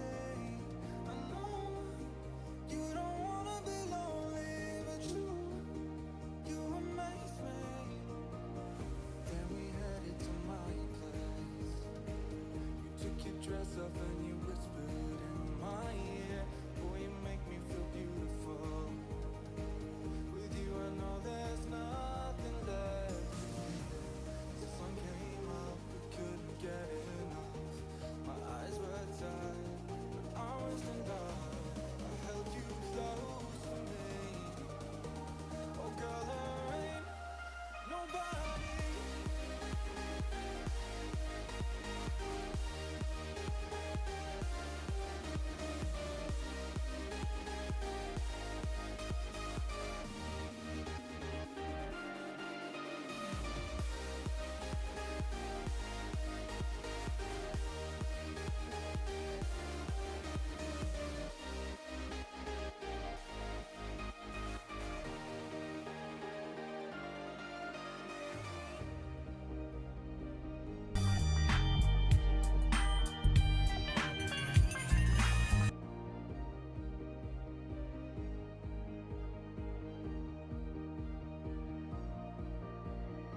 I saw you hanging by the club again. You wore that dress that made you stand out from your friends. I took a moment to hesitate. You had me feeling more than I could comprehend. I wanna tell you you're beautiful. These guys ain't nothing when they're next to you. Oh God, I know that this sounds so typical, but I can love you when I know it's not enough. What you say, babe? 'Cause you drive me crazy. I know you don't wanna be lonely, but you amaze me. Then we headed to my place. You took your dress off and you whispered in my ear.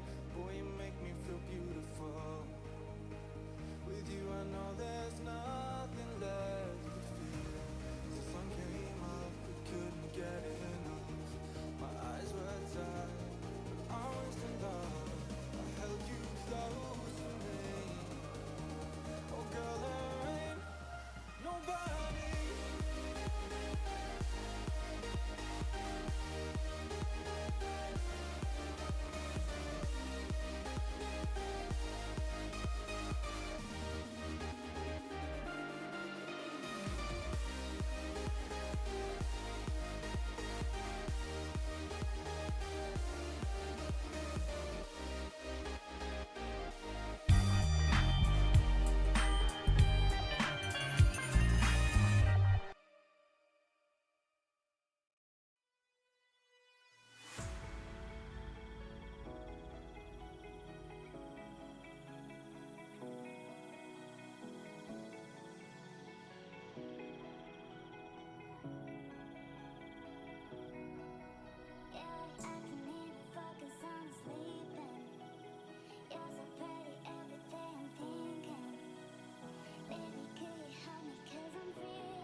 welcome back, everybody. Finally, we've had a bit of a technical break, but we are finally back, and we are ready to get going. Our game this game, first of all, I'm joined by Yoshi. Second of all, our game this game is Papaya versus Mango. Joshi, it's going to be fun, isn't it? It definitely is. I'm excited to see Kiriko play because as far as I'm sure, she is the only girl on the pitch. So I'm excited to see what she can do, as well as Nuke. And also Sausage and Kay. I've never seen the Biju guys or the Mango guys play before, and I'm excited to see what they can do. Yeah, it's always good to see new players, isn't it? Like the previous game, folks, we do have one reunion team in the Mango, and in the Papaya team, we have a South African team. So we will once again have that split of SSA and EU servers. And that's quite fun, isn't it, Yoshi? You know, having that split, having the players, you know, show off their abilities, not only different pings, but different servers, different, you know, just generally different, what do you call it? Whatever the English word is for that. But folks, as I say that, we are gonna get going. Josh, give me your predictions as we go into our EU game of the series. I mean, it's difficult to predict. You know, South Africans used to play on European servers before we had our own. I'm not sure how long Nuke and Kiriko have been around for those times, but it's always interesting to see a matchup from South Africans against EU teams, you know, because the playstyles, I feel like, don't match a lot. The playstyles clash against each other, and obviously the South Africans would say have the advantage because we have played on high ping before. But as always, I'm excited what Kay and Sausage can do. Indeed I am. Yeah, of course we do have to support the home heroes, but we do have to take that the reunion players like Nuke are absolutely amazing as well, aren't they? Look at this. Talking about Nuke as well, putting it across the field, and you can see Nuke incredible in the air, isn't he, Josh? Really has some skill, and he is really able to do a lot. Kiri takes this back now. He will be challenged by, well, Kay, and he scores. I didn't see that coming. I apologize for the anticlimactic. Kiri getting challenged by Sausage, putting it in front of net, and yeah, Kay just scoring it. Nuke absolutely nowhere, and the SSA team take the first goal. That was a bit unexpected, Josh. Yeah, Nuke not getting back quite fast enough. Kay and Sausage taking advantage, and it seems like no one knew where to go for the kickoff, and it was just an open net given to Kay here. And a bit of maybe miscommunication on the reunion Papaya side. You can see neither player going for the kickoff. Joshi, do you think that could be miscommunication? Do you think there was communication? Maybe they just didn't execute? What do you think happened? I think it was a bit of miscommunication. Maybe both of them at the last second saying that they were going to go for the ball, and then they both ended up not going. And it looks like it's an open net, but Kiriko does get back to make the save. Kay putting a soft shot to the sidewall. Nuke now on a dribble, getting hunted down by Kay. Can Nuke get the dunk? Unfortunately, Kiriko popping it back to mid. Let's see what Sausage can do if he can convert. And Sausage got, I believe, a beautiful save there on the goal line. That is what the Irish team will need. Of course, playing with aggregate scores, playing with away wins. Josh, a 2-goal lead. I mean, it's crucial, isn't it? You know, we're 2 minutes in, 2-goal lead for the SSA team of Mango. This is looking good for them so far. Anything can happen in twos, of course, but so far it is looking very, very good. Yes, indeed. And I'm looking at the ping now, and Mango team is definitely struggling. Papaya as well, on like 160 ping, but Mango definitely at the bigger disadvantage on the ping end of things. But first of all, I want to talk about Nuke. I mean, I've seen Nuke play a couple of times before, very mechanical player indeed. But I want to see what your thoughts are on him, if you think like what his playstyle is like. Yeah, Nuke obviously showing he has that mechanics, but the thing is you know, you can't just rely on it. So you need game sets as well. And I think Nuke showing that, you know, he is extremely well balanced, and he's able to, you know, decide when to do what, when to do where, and Nuke shows that off now. Gets 1 goal back, makes it 2-1. Look at this, Nuke putting it back or being smart enough to leave it, getting the double tap, and K can't get that. Josh, that is why range and brawn matter, isn't it? And you're getting a beautiful double tap there. Perfect placement in the top left corner. K unfortunately just dropping down a little too quickly. Nuke still on the ball, gonna get the reset. He doesn't get it actually. Going to try and pass it back to Kiri, who pushes it back on field. K waiting for the back left. It does seem like the Mango players are getting in each other's way just a little bit, whereas the Papaya players are spacing out much more. K with a close shot, but doesn't get it in.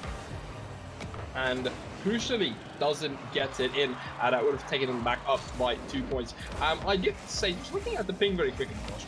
We talk about this ping differential. Of course, ping does matter in a game like this. But I mean, the Reunion players on about 160 ping, and the SSA team on about 220-ish average ping.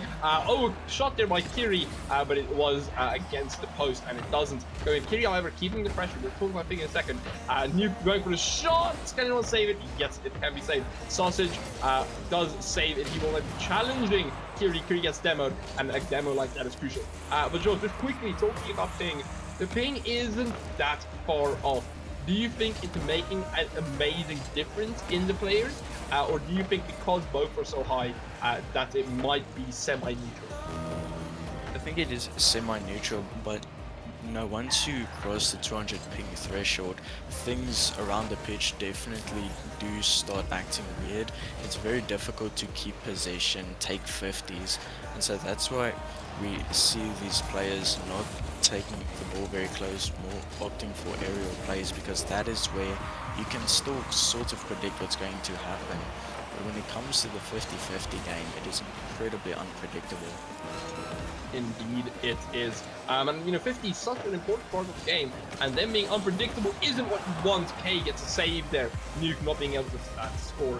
And I'll tell you what, Josh, all I'm saying is, if you're speaking facts and that 200 ping is such a disadvantage, I mean, the SSA players are already doing well here. I can only imagine what they'll do once we get to their home servers. Kiri tries for the final play, doesn't get it. K will put this into the wall, and unless something drastic happens here, the orange side of Mango will take the first game. Josh, only 2 games, of course, and this is it's important, isn't it? Winning that first game, even if it isn't on your own server, it gives you an away goals advantage, it gives you a ping advantage for the next game. All in all, it's just better, isn't it? I mean, huge props to Mango for being able to win the match on such a huge ping disadvantage.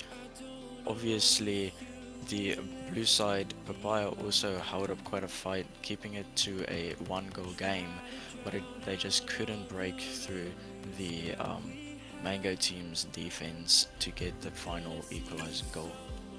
Yeah, and I mean, with teams playing at this level, it's a lot about consistency. It's a lot about, can you be consistent enough to not make a mistake so the other team doesn't capitalize? Because usually goals don't come at this level from, players being bad. It just comes from mistakes. This personally as well. Playing at such a high level, you're not looking at the player being bad. You're looking at someone making a stupid mistake, and mistakes happen all the time. So, I think it is extremely crucial for these players to say, okay, fine, didn't win that first game. We can maybe win the next game. Let's just reset our mental and get right back into it. Yeah, I mean, there's not really a lot of time in between games. It's not like RLCS where you can take a timeout either. The matches are usually played on top of each other. It's very fast paced, and so the ability for the teams to reset their mentality in those couple seconds that they have is very crucial. But also, like you said, making sure that you're consistent in your touches, in your plays, making sure you're not making too many mistakes is very crucial, because most of these plays can capitalize on even the tiniest of mistakes. But I'm excited to see what these two teams can do now on the SA servers. I'm incredibly excited as well. And yeah, I think it's going to be different. I think it's a bit of, people don't always agree with me on this, but I think once you play on high ping, I think when you go back to normal ping the next game, I think I do think it takes like 2 seconds getting used to, because you don't have to predict 50. You don't have to guess 50s anymore. You can actually predict them. You don't have to guess where the ball's going. You can actually see where it's going. So a lot of people have told me, yeah, but it isn't true. It isn't that big of a difference. But personally, out of personal experience and what I've heard from other players, it does take 2 seconds to reset yourself, and kind of get used to local ping again. And the question is, if that is true, Josh, if that is true, it might not be true, but if it is true, could the Papaya team capitalize on the Mango team, maybe struggling in the first few seconds, and maybe get that early lead? Or do you think the Mango team will be fired up and ready to go from the word go? I mean, I think the Mango team are going to be fired up and ready to go, but like you said, with the ping, it is definitely a thing to get used to in the first couple of seconds, especially on kickoffs. Going from a high ping kickoff where the ball is extremely laggy, your car doesn't do what you want it to now going to your regular kickoff, everything feels much more fast paced, you just feel faster. It is a whole different game when you go from high ping to low ping, but we are now getting back into the second game here. Bane Sausage versus Nuke and Kiri. Let's see what we are indeed, and the question is, Josh, can the Mango team capitalize? And just look at the ping. The ping is basically equal. It isn't much of a difference. All of these players probably preferring the SSA server. So the question now is, Mango have that aggregate 1-0 score, but the question is, sorry, not 1-0, but they do have that 1 point in aggregate. So the question is, can they now, the Mango side, win this outright, or are the Papaya side going to be able to challenge them outright? I'll tell you what, I saw a Mango player absolutely flying their Nuke goes for a pinch, and it doesn't get collected by his teammates, and Sausage gets it out and will not give it to K. K puts it forward, and the threat is gone for now, or it was at least, and Sausage now needs to retreat back. And this is how 2 goes, doesn't it, Josh? It's just left, right. Blue, orange, it just constantly shows. And I will say that, a shot on net. K doesn't get it in, but he was very, very close. And I can definitely see the confidence in all of the players. They're playing much more confidently, faster, everything, because they now can expect what touches are going to happen against the wall. And there's not a lot of uncertainty, not a lot of backing down. They seem like they know what to do. The passing plays are coming out a bit more. The 50-50 game is now much more prominent than in game 1. And yeah, like you said, the ping is much more balanced now, and so this is definitely the preferred server, but the game is still equal with 3 minutes 35 remaining. No one really looking like they have an outright advantage so far. With that said, Mango on the offense doesn't get it in. And this will go in, however. This will go in. The orange team put a lot of pressure on Papaya, but Papaya was able to use that and get it back. And that just, I think, is a brilliant example of why you shouldn't overcommit. Yes, indeed. I mean, they were both pushed up from the Mango side, and it was so easily capitalized on from Kiri. Didn't even have a lot of boost, and looks like it's just going to roll in again. Nuke being able to snipe that in the bottom left corner. I just want to see what went wrong with the kickoff. Looks like the ball popped up very high, but Nuke still managed to slot that. And that is going to be crucial. A 2-0 lead now, and this might all come down to aggregate score if the SSA Mango team can't get back. I'll tell you what, they're putting pressure though, and they definitely want to come back. As you can see, as you said, they're playing a lot more confident. They want to get back, but they do have to be careful for those overcommits. You can see them having slight overcommits, pushing a bit too far. It shows, doesn't it? It does show to an extent. Question is, can the Mango team get back? And I'll tell you what, at this point, the Papaya team putting on a lot of pressure, which, it's fun to see, isn't it? It's fun to see a team that has done so much offense now on the defense. I mean, I wish we could see a boost overlay to get a good idea of how much the Papaya team was starving out Sausage and K, because there was a point there on defense where they had scraps to deal with. They did not have a lot of boost at all. With that being said, the Papaya team back on the offense with very little boost to their name. Doesn't matter though, as Papaya is peppering shots on net, just doesn't manage to find the angle to score. And I think Josh, a wise South African philosopher called Yoshi once told me that if you shoot the ball enough times, it'll eventually go in. And I think that might be what's going on here. If they shoot it enough times, it'll eventually go in. So just keep shooting. But I'll tell you what, Nuke wants to get in on action. He wants to keep shooting, doesn't clever, and he's left to rotate back to his own half. A shot downfield from Sausage, but Nuke is there, as I said, to stop the ball. Sausage making a bit of a mistake there on wall, deciding to back out of it. Nuke going for a musty, fancy mechanics, but it didn't get him the goal. Or not yet, at least. The orange players overcommitting a bit. They scored still 2-0. 1 minute 25 remaining. A demo on K from Kiri. And I'll tell you what, the Papaya team looking like they're going to win this whole And as I say that, Sausage says, no, Panda. No, not necessarily. Yeah, Sausage, they're making it 2-1 now. Papaya is still in the lead though, so K and Sausage really need to lock in for this last minute, 16 seconds, to ensure that they get the equalizer and to ensure that they get maybe an overtime goal to secure this game. But so far, it still looks like Papaya is in control of this series. Nuke definitely playing around the Mango team very well, as we see him getting it past K there. Unfortunately, Sausage not able to get that reset though. I do have to say, Josh, what I'm not quite sure of now is that if the game ends like this, was it the previous game 2-1 as well? Which will then mean that we'd have to go to a tiebreak, does it not? I'm not quite sure, actually. Well, I mean, let's just first see if this game ends like this, and then we'll start talking about the logistics of what will happen. But here we go, folks.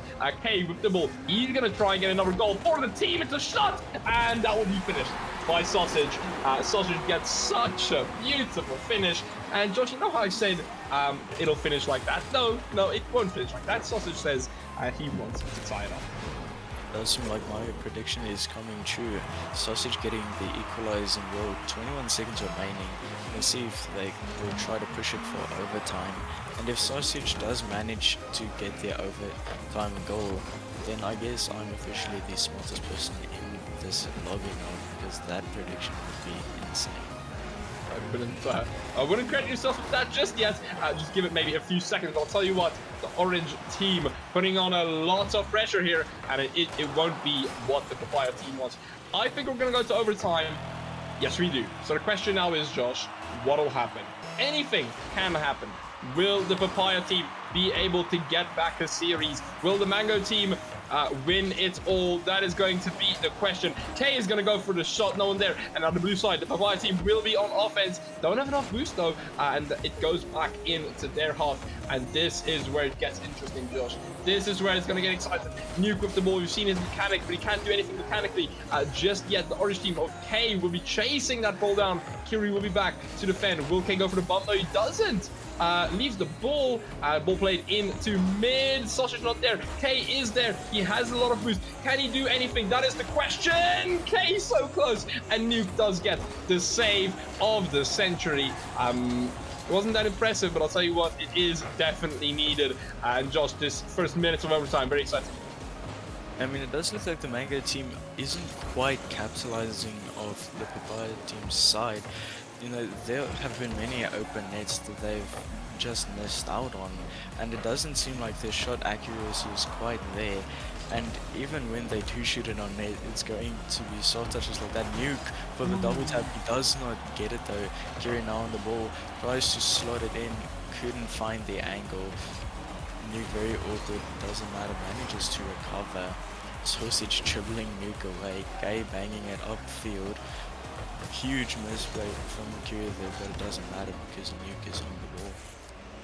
Well, Nuke isn't on the ball anymore because it was Hayes' ball. Sausage playing it inside off, getting a crucial demo on Nuke there. Could this be it? Could Nuke's demo be the final flag? No, it isn't just yet. But it could have been crucial. And that was so close. Sausage, I'll tell you what, Josh, if Sausage was about 5 centimeters more wide, he would have probably scored that. 100% Sausage not managing to get the dunk there into the net. Kay taking Here it goes over, Kay. going for the reset, can't get it over Nuke.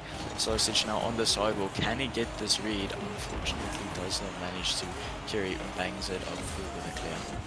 And we're 2 minutes now into overtime. Josh, this is where they're going to be start getting tired because it's getting a bit long now. But I'll tell you what, did it get too long? Yes, it did. Nuke makes it 3-2 for the Papaya side. And look at that, overcommit. Sausage not committing when he should have. And the Papaya side score a goal. And Josh, now my question is, the aggregate, well, it was 1 goal for the Mango side. And now the Papaya side have won with 1 goal. So what on earth happens now? I have no idea, but I'm gonna say Nuke once again slotting that bottom right shot there. I'm pretty sure he mirrored his previous shot where he slotted in the bottom left. Like you said, we will have to see what happens now. I am not quite familiar. I'm not quite familiar as well. Although, as we say that, I've just realized away goals would come into factor there, wouldn't they? And I think that means the Papaya side would win. Beautiful game though there, beautiful game though. And Nuke, I was gonna say, Josh, Nuke, the sheer amount that Nuke had, how can I say this? The sheer amount that Nuke had of points. I mean, he got, I think, 5 saves in that last game, and 48 points, I want to say, close to there. I mean, Nuke was doing absolute work there, wasn't he? And Josh has disconnected temporarily, folks. So we'll see, we'll get him back in here. He's in the waiting room. Folks, we're gonna go to a break here, but what a game that previous one was. We're gonna go to a break and we'll see you in a bit. Bye-bye.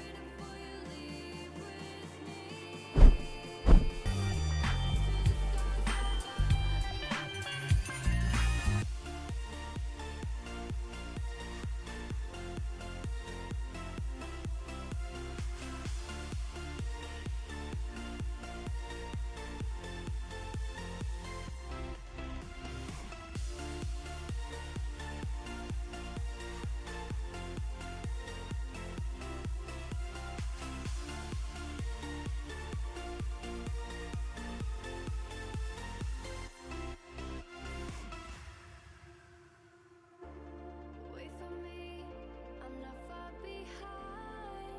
I know that I can change. Remembering all of those nights beneath the window frame. Don't know why we keep going round in the same place. Can't decide to live my life on the ground or in outer space. Keep me waiting for you, keep me waiting for you. Leave with me to the stars above. I think I'm ready for you.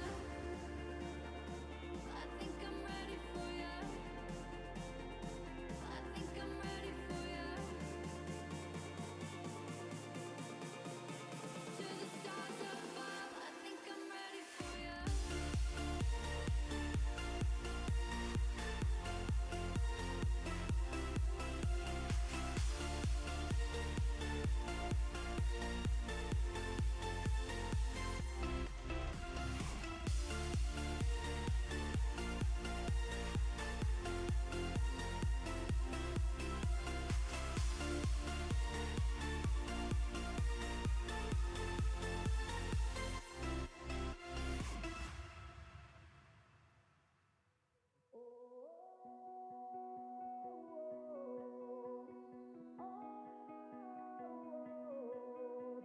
Been hiding down low under your long shadow.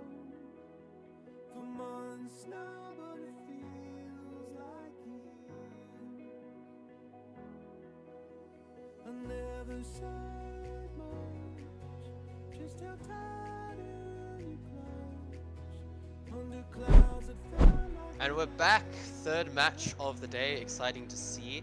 We have got Pair versus Kiwi. Both teams are South African, so no server swaps are needed, luckily. I don't know if the home and away goals are going to apply to this matchup, but we shall see. Obviously with the previous matchup, not quite sure who won, but I'm sure the admins will solve that out and we might get that information back to you. But exciting match, Yoshi. What do you think of this matchup so far? Well, before we get started, rather. I think it's going to be definitely be an exciting matchup. I've played against Color Code and Turbo a lot. I haven't played against Mono Limit, but I also have played against Defunct, a very stacked series we are going to have here. I'm excited what they can bring to the table. We'll have to see. No, I'm excited to see what happens because yes, well, I'm sure we get very similar lobbies because I have played against the Oblivion boys so much. Like honestly, sometimes it's a bit annoying. You know, they're the only people in twos, and you have to just keep losing against them. But it's going to be exciting to see. Obviously, Defunct, player for Team Fusion, and I know Limitless is pretty good. So yeah, I have no idea how this is going to go, and hopefully we can see some of the same players. Hopefully so. Alrighty, let's get underway here. Well, like you said, I played against Cerebral and Color Code a lot in twos with my teammate, but unfortunately I cannot relate to the losing part. Oh yeah, sorry, yeah. As I say that, Color Code on the offense is getting a good save there. On the offense, doesn't manage to get it past Cerebral there. To rotate behind Defunct. Defunct with a beautiful shot in the upper 90 corner. Well, that didn't take long, but unfortunately no one challenging the ball there. Defunct going up so fast. 101 kph on that shot, 15 seconds in.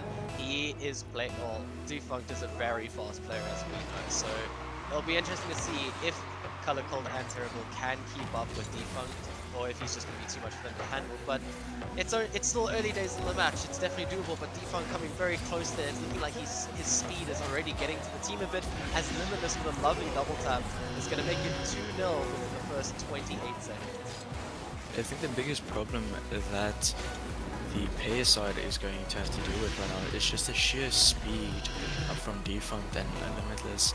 I see Defunct with daddy. a Season 5 Supersonic Legend Tournament winner title.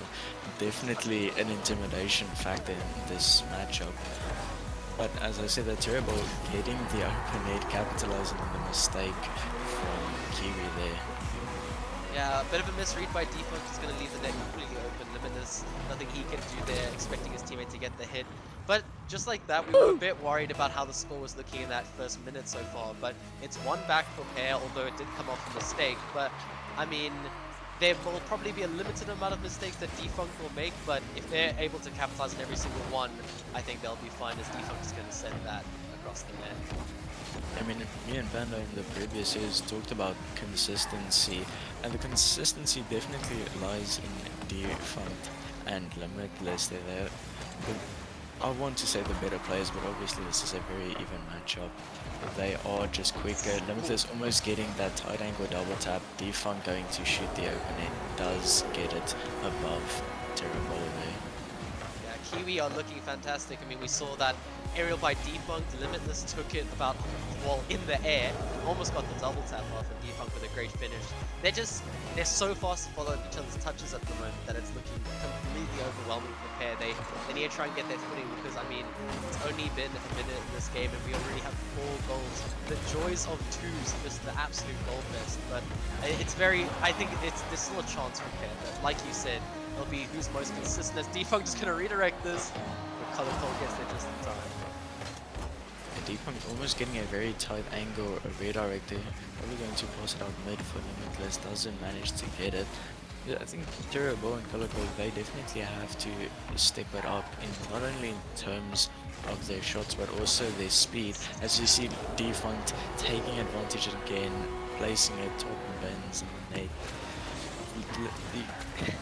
The pair side is looking a little bit lost under the sheer pressure from Kiwi. Yeah, 100%. I mean, Kiwi are just so fast there. Like we spoke about how Pair got their one goal off of a defunct mistake, but it's been a couple mistakes now on Pair's side that have led to goals. Just not challenging the ball as fast as they can or getting the correct touches. They really need to focus and work on those. But there's still a lot of time in this match. It feels like it is being played at an incredibly fast pace though because of Team Kiwi. But we'll have to see what Pair can do here as Terrible's going to try and take this forward, but Limitless the first one there. And a lovely pass out to Defunct. It's 2v1. When it doesn't quite go in, Terrible's going to get another block, and it looks like Pair are going to survive for now, but that was a close call, Yoshi. Yeah, Kiwi just going to take it back to their corner to start another offensive attack. Color Code trying to go for the bomb there. Defunct misses the ball. It is an open, they can Terrible capitalize. He does. Limitless not being able to get back fast enough with the angle to make that save, unfortunately. Yeah, just looking a bit like Defunct was expecting a shot there, but instead Terrible taking his time, recognizing he has the space, and Defunct also I think quite low on boost. Great play there by Pair. You know, slowly but surely reducing this goal deficit. I think the main thing they'll be looking at is to make sure not to concede any more goals. Stop the bleeding while they can and try and mount a comeback. Still half of the game to go, so it is very doable.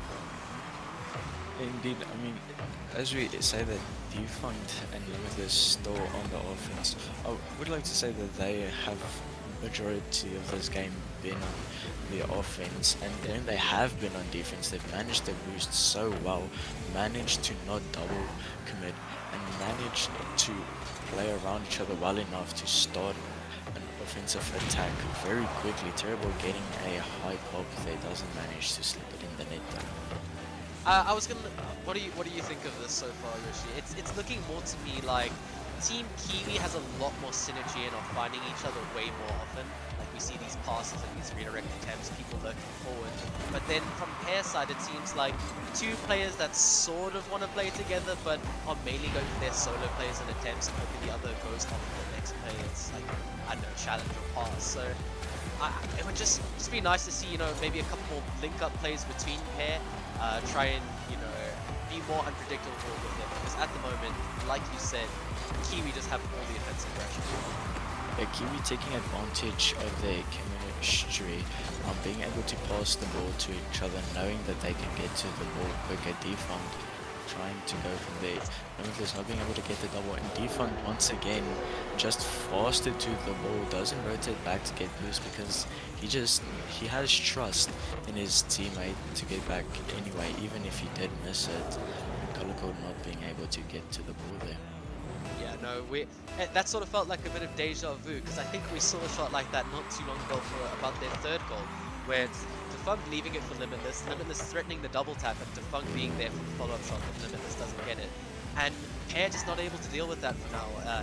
Kiwi in full control, they are 3 goals up, only a minute left in this match. It's looking quite difficult for them, but you know, it's not over till it's over. Color Called with a nice clear there, making sure there's no threat on his net, but Defunct taking his time, tries to pop around one. But no harm there for either team just yet. The Kiwi just probably going to try and extend their lead here. Now they don't have to worry about conceding much with 26 seconds remaining, as Defunct gets given another open net. The ball got put on a silver platter, and you know he's going to score that every single time. The consistency from Defunct and Limitless is just too much for the Pair side to handle. 100% agree. I mean, there we saw Color Cold with a bit of a relaxed clear, shooting it directly into Defunct, and then trying to make up for it, rotating back and accidentally bumping his teammate, which, you know, you just hate in twos, and it's a bit of a tilted, but they've done all right. This has been a tough first game for them to take, and Defunct, I mean, 1,000 points in this game, has had an absolute amazing showing, just slotting every shot and being there for every follow-up for Limitless touches. So we'll have to see what Team Pair can do in the next match, because at the moment, Kiwi are looking absolutely dominant. Yeah, Kiwi extremely dominant. You know, the Pair side, they have to change something up. Either it be go for more passing plays, or whether it just be the speed on their plays, but they have to change up something, because the way they are playing now isn't going to cut it. Kiwi have their number, and it's up to Pair to make those changes to try and keep the series close. One thing I didn't see a lot of from either team in that match was sort of the more physical, aggressive players like Bumps or Demos. Do you think maybe that would help Pair, or do you think the class of Defunct and Limitless is just too much for them to overcome at the moment? I mean, a little demo here and there will definitely help, but not chasing the demos. But Oh, no. I know for a fact from my personal experience, demoing Defunct is very difficult sometimes. He's an extremely Yeah, it's very evasive fast. player. The same goes for Limitless. Speaking of Limitless, I have seen him hunting some double taps throughout the first game there, so I'm excited to see if he can slot one of those double taps anytime soon. Yeah, he is getting very close every single time. It was worrying Team Pair enough to constantly send someone up to try and make the challenge, and then yeah, I mean, if he doesn't make the connection, then Defunct was just waiting on the ground for, I think they scored 2 goals like that. So it's just interesting to see. It's just better team play and follow-ups by Kiwi, but I think that's credit to just what fast players Limitless and Defunct are. That's not saying terrible and Color Cold are slow, but yeah, someone with Defunct speed is very hard to match, and as you said, even if they try and demo him, he's very slippery, and there's not much you can really do.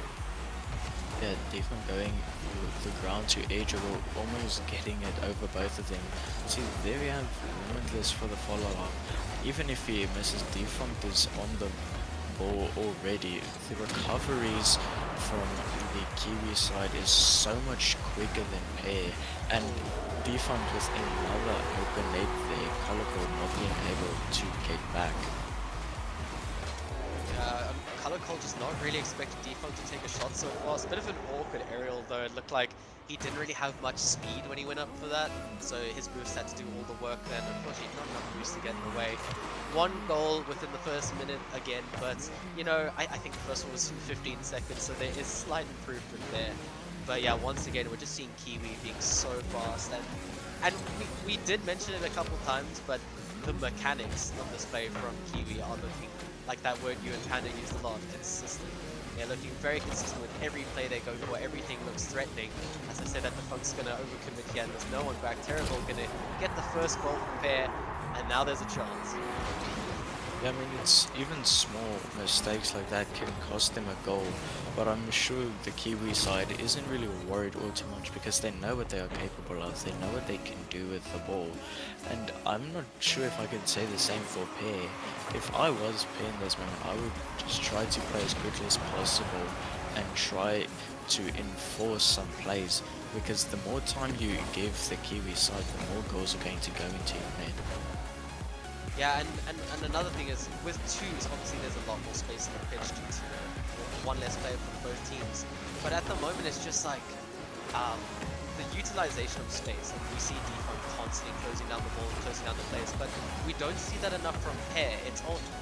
I don't want to say that players are always scared of pro players because of their mechanics and stuff like that, but it is something always at the back of your mind, like, oh, Defunct's going up and you'll probably get a flip reset, or you'll probably redirect or something like that. So there's always that worry, and I think they just need to be a bit faster to maybe shut Defunct down on some of these plays. But they're holding on for now. It's been 2 minutes of gameplay, and Pair are holding a lot stronger than they did in that first game. And like you said, there's always that thought in the back of your mind when you're going against a pro player, because you know they have the ability to do almost every mechanic when they want to, basically, and that can definitely worry you sometimes when you see them go in the air. Look at this passing play, and Defunct slots it terrible, not being able to pop that ball out. A beautiful pass here from Limitless into the midfield for Defunct to follow on. Yeah, a fantastic play coming up from Team Kiwi. That we see the trust that they have in each other, Defunct knowing when to leave from Limitless, and Limitless being exactly the same. But there, once again, my complaint from Team Pair was no one challenged it at the time. I think it was Terrible who tried to put up a hand towards the end, but there was no presence on Limitless as he was going for I think that ceiling touchy bar.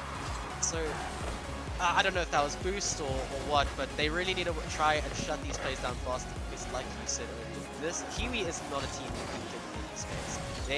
They are able to do absolutely anything. There's a demo. finally one week after quite a bit of gameplay, but it doesn't do much. Pretty sure that is the first one of many demos it looks like from the Bears side here. Terrible, definitely trying to step up his game now, playing much faster than he used to. I think it's a matter of confidence. If the Pay side can get their confidence up, then I think it would be much closer matches between them and Kiwi. But unfortunately, Limitless getting a final touch that just put the ball off enough so that Defunct is not able to read it properly. Yeah, Pair get away with one there, but I'm sure they'll be happy nonetheless. Holding on here, it's looking a bit awkward, but lucky it's in the corner, so there's time to get back. Defunct with a nice touch to himself, gets a shot almost on target, but it's just a bit high. And now Pair with a chance to counter-attack, Limitless in the back wall. Looking very composed and doing a great job to buy Defunct's teammates to get back. Yeah, Defunct jumping for the ball, even though he really didn't even need to. A huge misplay there. He's going to try and rush back. Limitless with a very close save. Terrible trying to pop it back into mid, but Limitless making sure he keeps it in the corner because that is where the ball is going to be safest for the Kiwi side. Defunct with a huge and definitely crucial clear, and now Kiwi is back on the defense just like that. Terrible appalling Limitless there. Color Gold with the follow-up, couldn't get the angle unfortunately.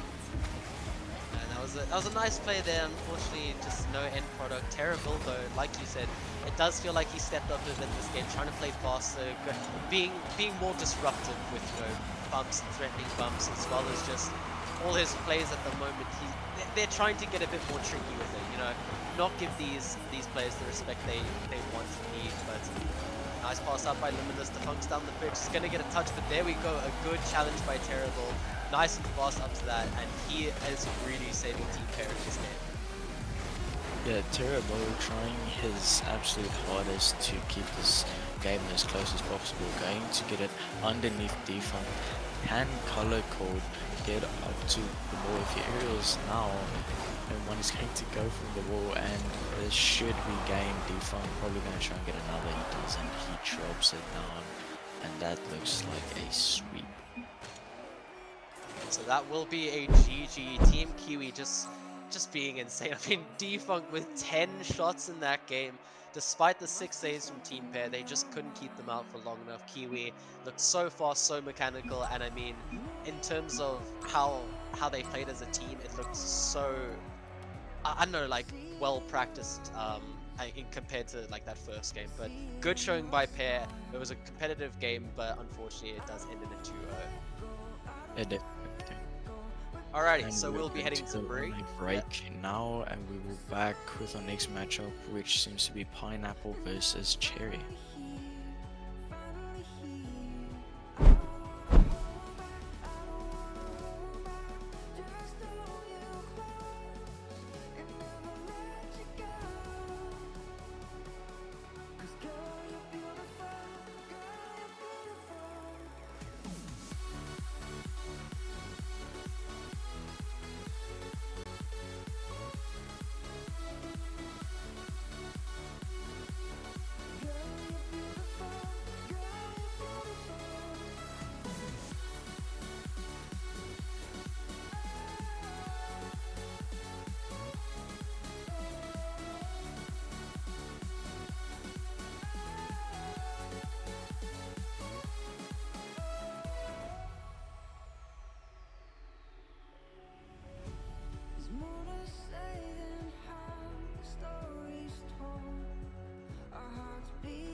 days have been brighter. I felt less alone. But I am a fighter, so I am never letting go. I'm playing with fire. I'm getting so close. Got so much desire, so I am never letting go. I am never letting go. Your eyes, they look like the sun on the ocean. You look amazing to me. Sometimes it feels like I can't help but show it. I think that we're meant to be.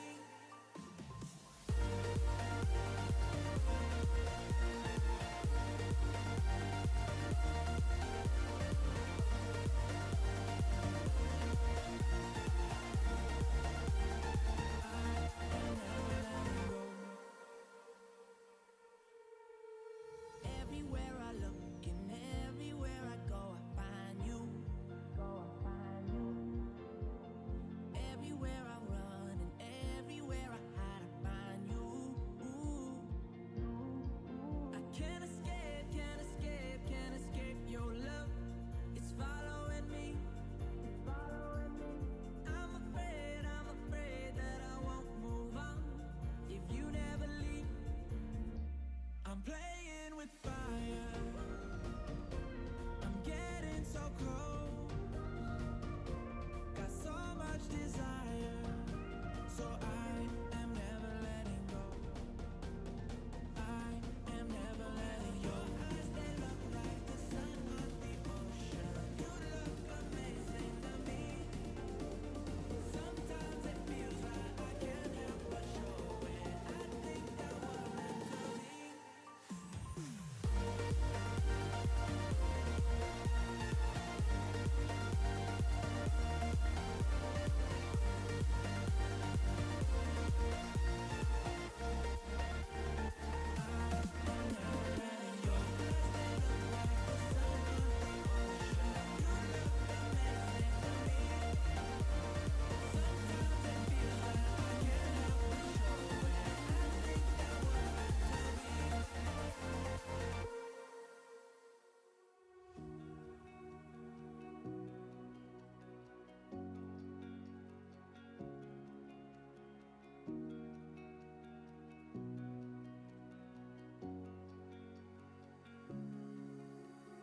I've been watching the snow fall down.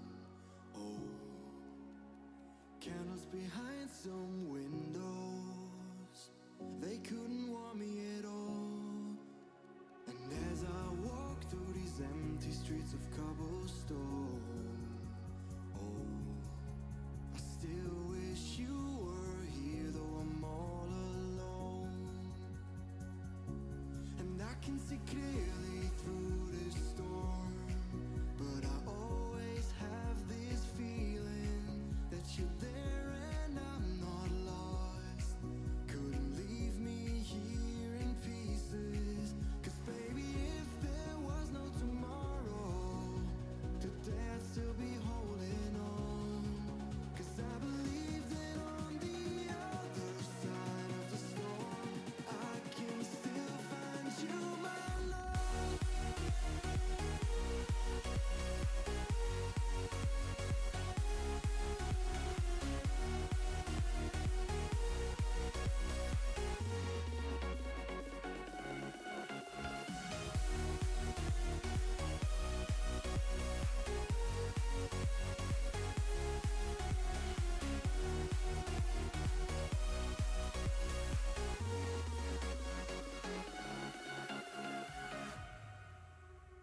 I've been counting the stars last night. Oh, feel like they can see me, 'cause they were shining so bright. And now I'm caught up in the middle of everything. Oh, but I believe you'll be there when it comes to an end. And I can see clearly through this storm, but I always have this feeling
ladies and gentlemen, boys and girls, and everyone else. Welcome back to the Twos Tournament. I do want to say a slight apology.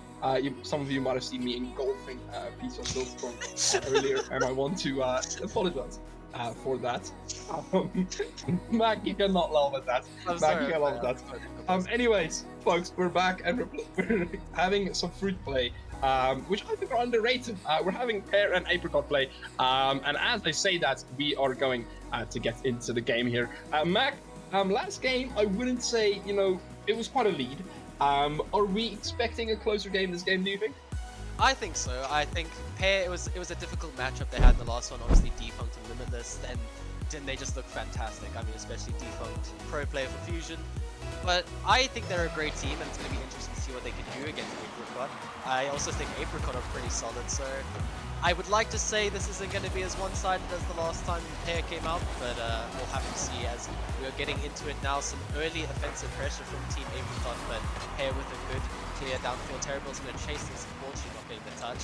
Color Cold with a nice follow, and it's a bit of ping-pong for now, but neither team has had a comfortable look in there.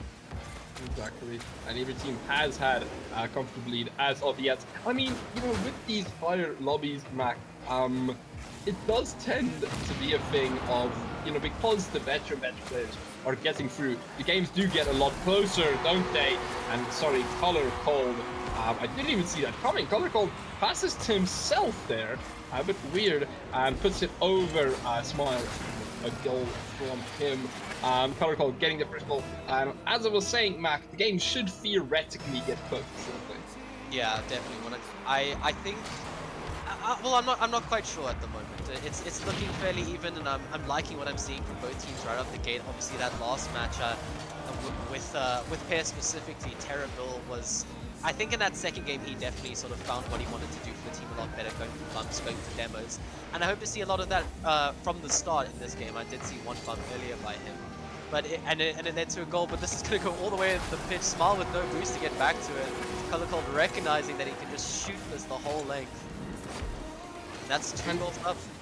And Color Cold taking those two, what some would say easy goals, getting there and just putting in the goals, not being challenged too much. And I think that is crucial, isn't it, Mac? If you can get relatively easy goals, you need to take them, because these lobbies are so competitive that you might not get them. So if you do get those, you do need to get them. And as I say that, Terror Bill gets the third goal for the blue side. So Color Cold, it goes down, hops off the backboard. Terror Bill puts it in, tries to be saved by the orange players, but nothing as of yet. And now the blue side up by 3 goals already, a minute and a half into the match. Yeah, Pear have come out of the gates hard. They are going for any opportunity that they can. As I say that, Apricot's going to get one back at least. It was looking like it was the Pear show for a minute, but yeah, Apricot go. Nice touch by Smile, betting out Terrible, who thought there might have been a double attempt. Color Cold just not expecting a shot that high and fast. It's well, that's a good showing by Apricot. They just need to try and get more offensive pressure at the moment. I think they're giving Pear a bit too much space to do what they want, and Terrible chasing down as we speak. But it's looking like they're getting their footing in this game a lot better. Yeah, they are indeed, but the thing is, it can't take you that long to get your footing. You need to be getting your footing earlier. And I do want to say, sorry, the Pear show sounds a lot like a very cringy podcast. Yeah, no, I think it's taken them a bit too long to get their footing, and yes, they have caught up on goals, but it's still a 2-goal deficit. With the way we're playing these games, you can't have a 2-goal deficit, but it could be closed up here. It isn't yet. Sheila with the ball, that will go down to Terrible. Will be able to try and get that out of his half at least. He's going to try his best. Nothing as of yet. It goes on to the backboard. Color is there. Nothing happens. That was very close. And as I say that, Sheila finally gets it in to that goal. It took them quite a few tries, didn't it, man? Yeah, it was getting a bit worrying for Apricot there. It looked like they were flicking the ball in the general area of the net, but it wasn't looking like anything too hectic. But I think that stemmed from the fact Color Cold unfortunately didn't connect with this aerial there, and Terrible not in the correct position to follow up, so Sheila getting a good chance of a shot there. And just like that, it's only 1 goal between these teams. Obviously, it was Pair that came out fast and hard, wanting to get as many goals as early on as possible. But we finally saw Apricot settle into the match, and you know, you did say we prefer teams to settle in as fast as possible, but credit to them, they stuck it out, and now they have a chance to equalize here. A lovely touch by Terrible sent it to the corner.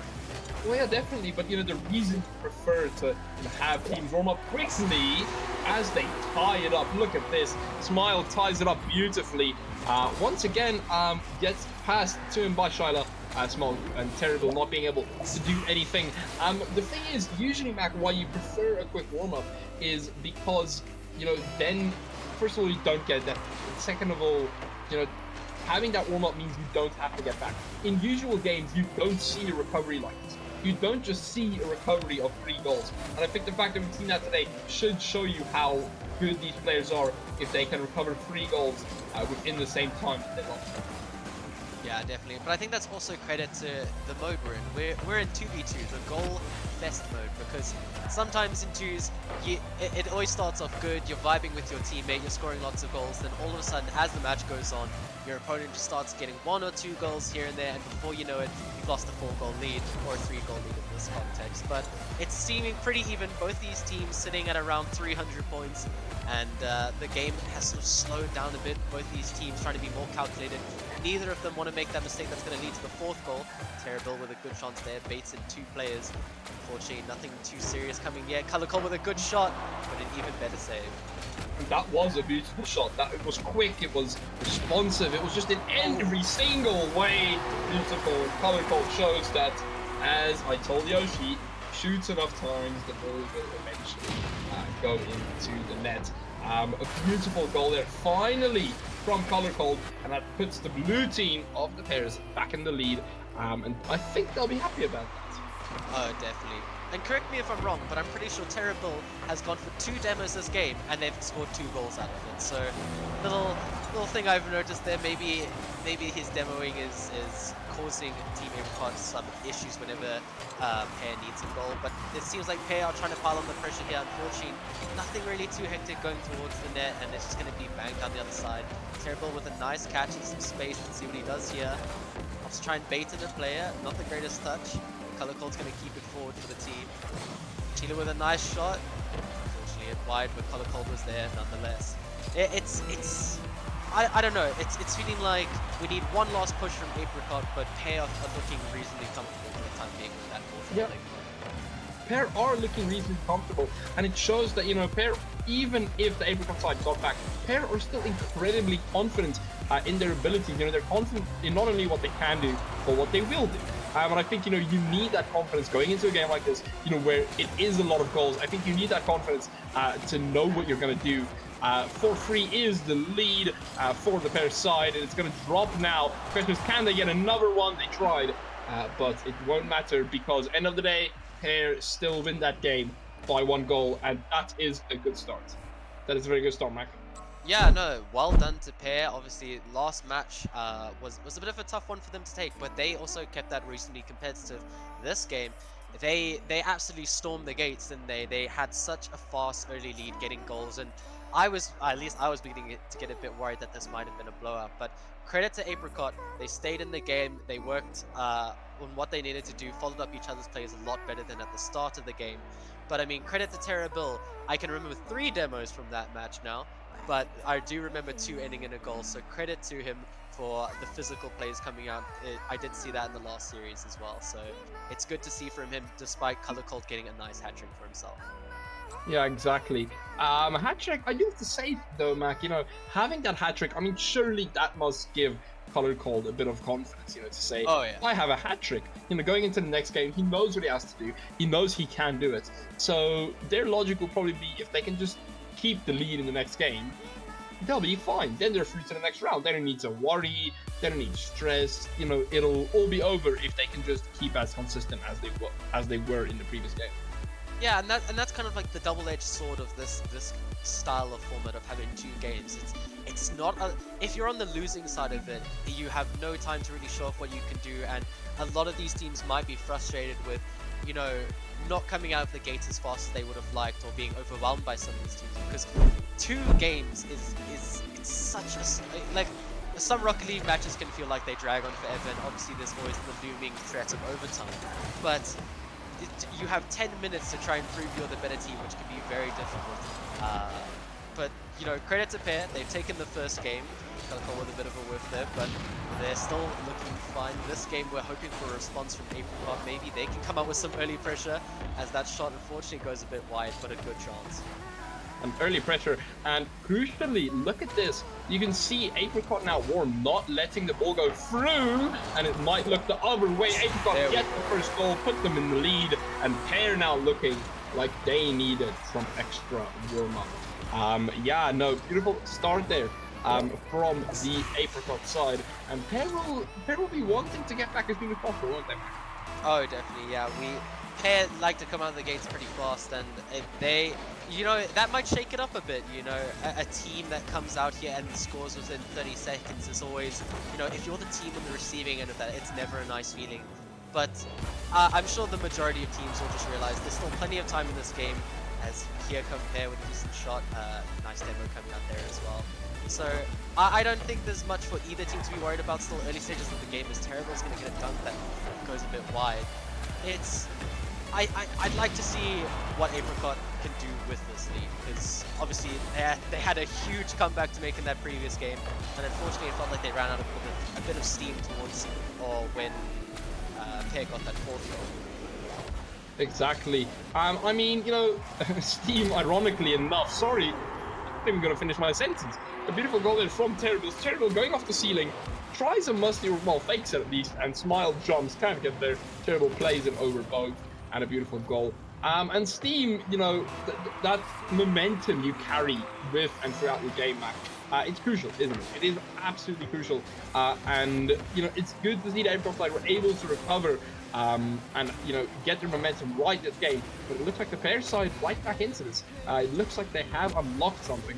We'll have to see what they have unlocked there. Terrible playing around a bit here with Shyla. Gives it to Color Cold now. Color Cold a bit too far away. And Terrible maybe not playing that the best he could have. But still in the orange half. That's all that matters. Yeah, no, nice plays by Terrible. Trying to take it forward. At the moment it's a 2v1, so I'm not quite sure what's happening with Smile. But it seems the players are just willing to hit the ball about as we try and figure out what's going on here. Don't know if it's load shedding or internet related, but we will try and get back to you. But it's been a decent showing from both teams. I think Pair have looked the more convincing in their attacks. Obviously Terrible liking to go for those fakes and little shimmies and drops off the shoulders. But credit to Apricot, they were looking quite strong in this match and holding on. Exactly. Terrible there scoring a goal, which, you know, most of us would do. I think the player's not quite sure. Do they wait? Do they not wait? Smile joins the chat, and will they give the goal back? Won't they? I'm not quite sure what's happening. Okay, so they are giving the goal back, which I think is just fair. Smile maybe having a few issues.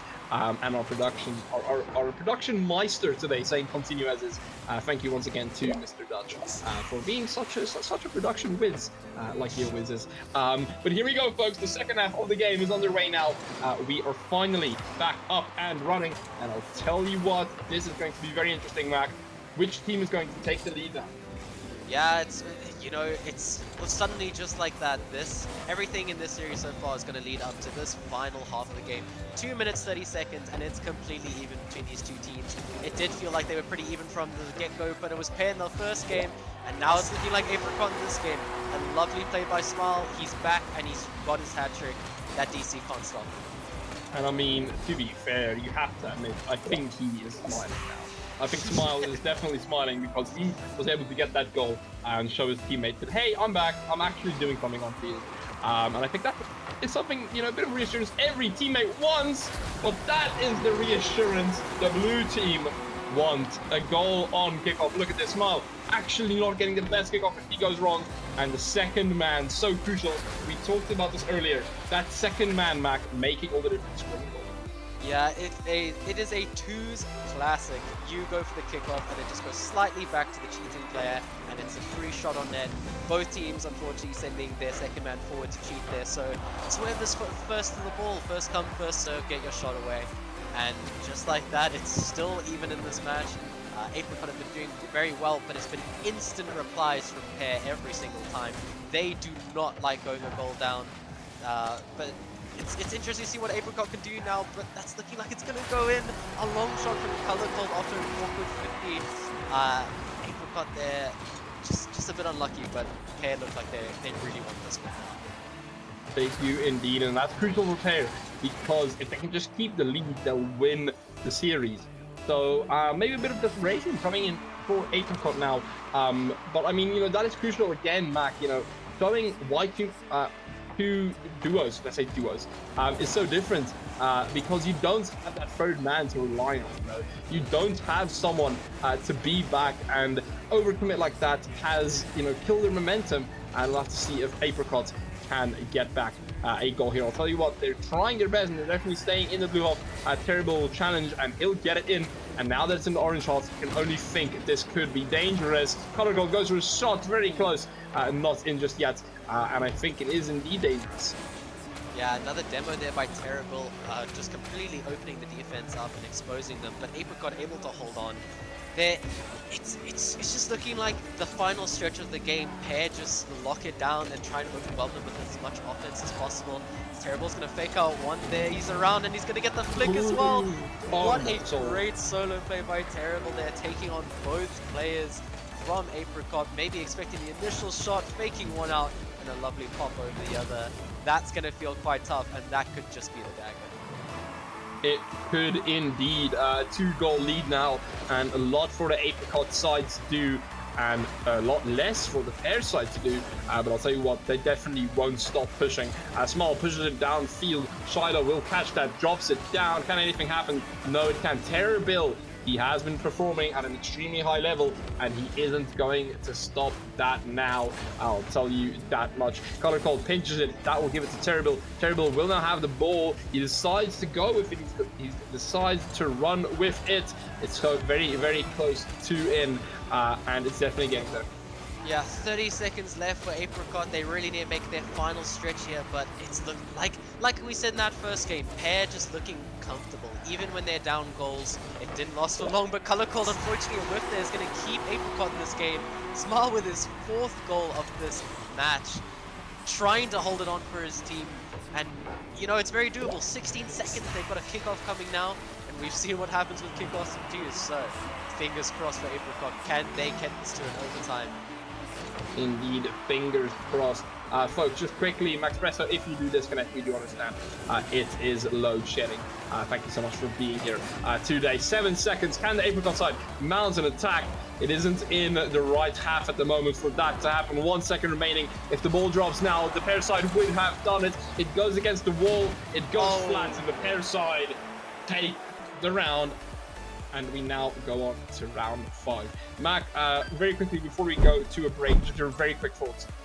Well, I mean, in terms of the general thing, I'm loving this format. I'm loving what I'm seeing from all the teams. I think that was a fantastic showing from Pear. Obviously, like I said in that previous match, they didn't necessarily have the best time out, but they looked really good. And credit to Apricot, it may have been a 2-0, but they were really getting it back in that second game. And unfortunately, just maybe a bit too panicked on defense at times, and obviously those demos did tear them apart defensively. But credit to everyone that played today. Thank you so much for having me. Unfortunately, I have to go and enjoy my 2.5 hours of darkness, but I hope the rest of the games are cool. Thank you very much, Mac, for you being here. Folks, we have round 5 next. It's going to be exciting. We're going to go to a break, and then we'll see you. Bye-bye.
trying to understand why I still believe that what we have was ever meant to last.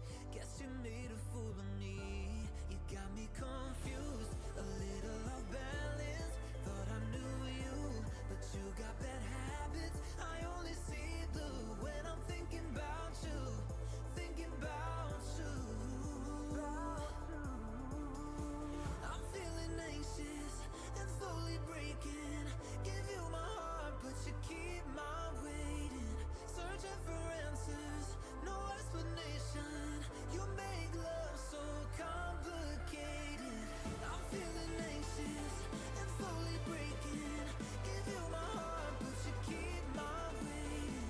Searching for answers, no explanation. You make love so complicated.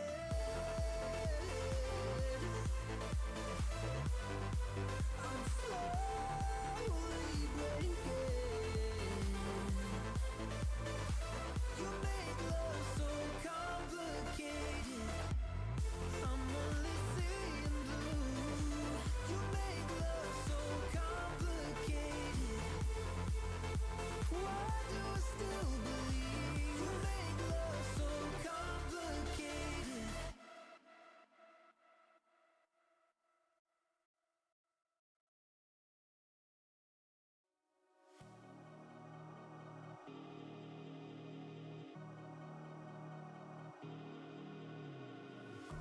You try hard to find the answer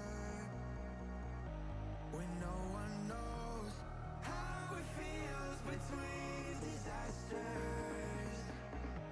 It comes and goes. The life of dreams is moving faster, and no one knows the constant fear of what comes after. We'll never know. It's weighing me down. Got my feet on the ground. Let's hide away from the lights and run away through the night. Let's run away.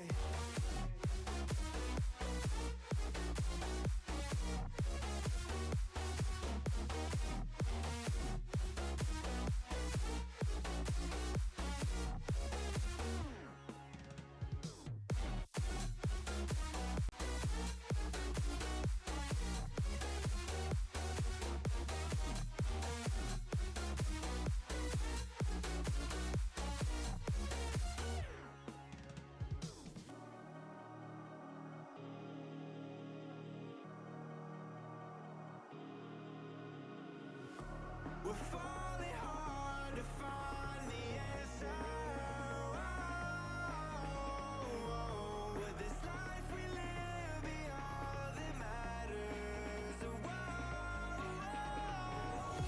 The life of dreams is moving faster,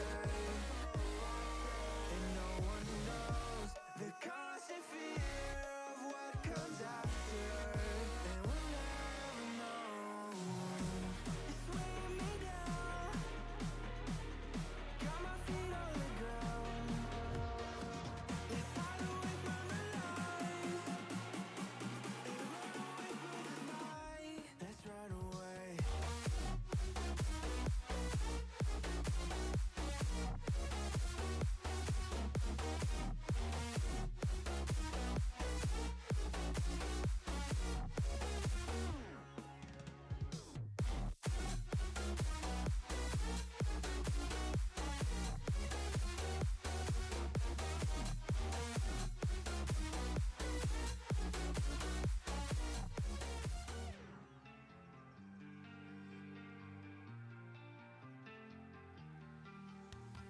When the tides are high, you can't keep pushing. It's getting harder to breathe. When the people crowd around your space, know you were safe with me. When the storms above start pouring, and you've got a lot to lose, my heart will keep on falling for you. I'll carry on and take the weight for you. When the storms above start pouring,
Ladies and gentlemen, boys and girls, and everyone else, welcome back to the Duos stream.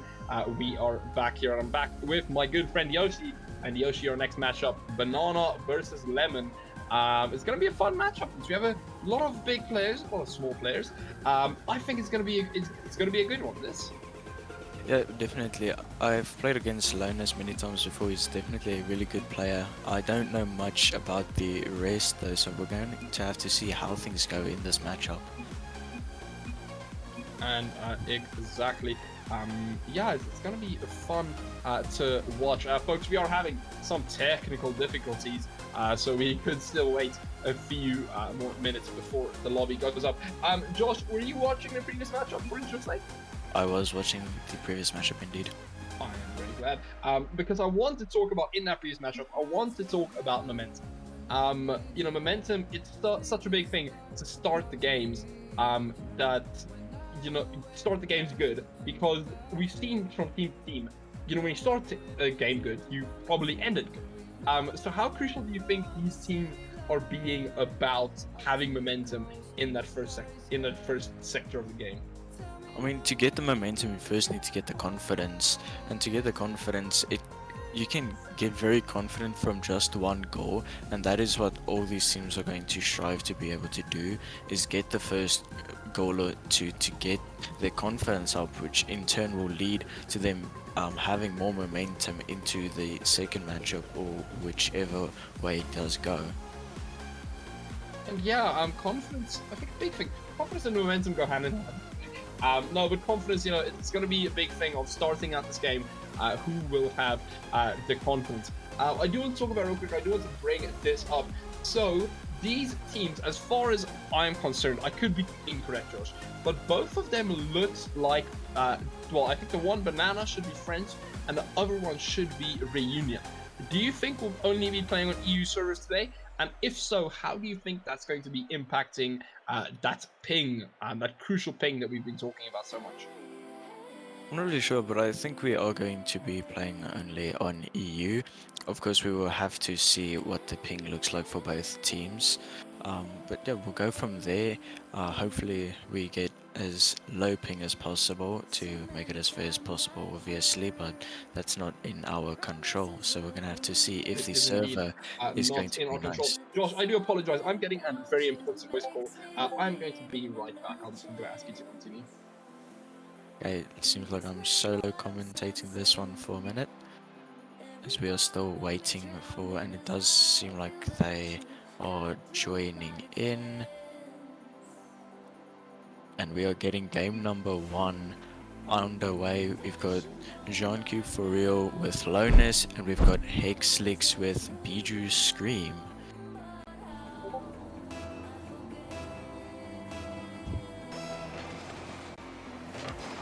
Off kickoff now here, Lonus with the very high camera settings does get the beat. Biju Scream banging it onto the net. Lonus does get the catch. He's going to try and take it up in the air. Fakes them out. Lonus looking extremely mechanical here. Cube getting back. Lonus getting demoed by Hexlix. See, can he get back? Unfortunately not. It goes to the crossbar though.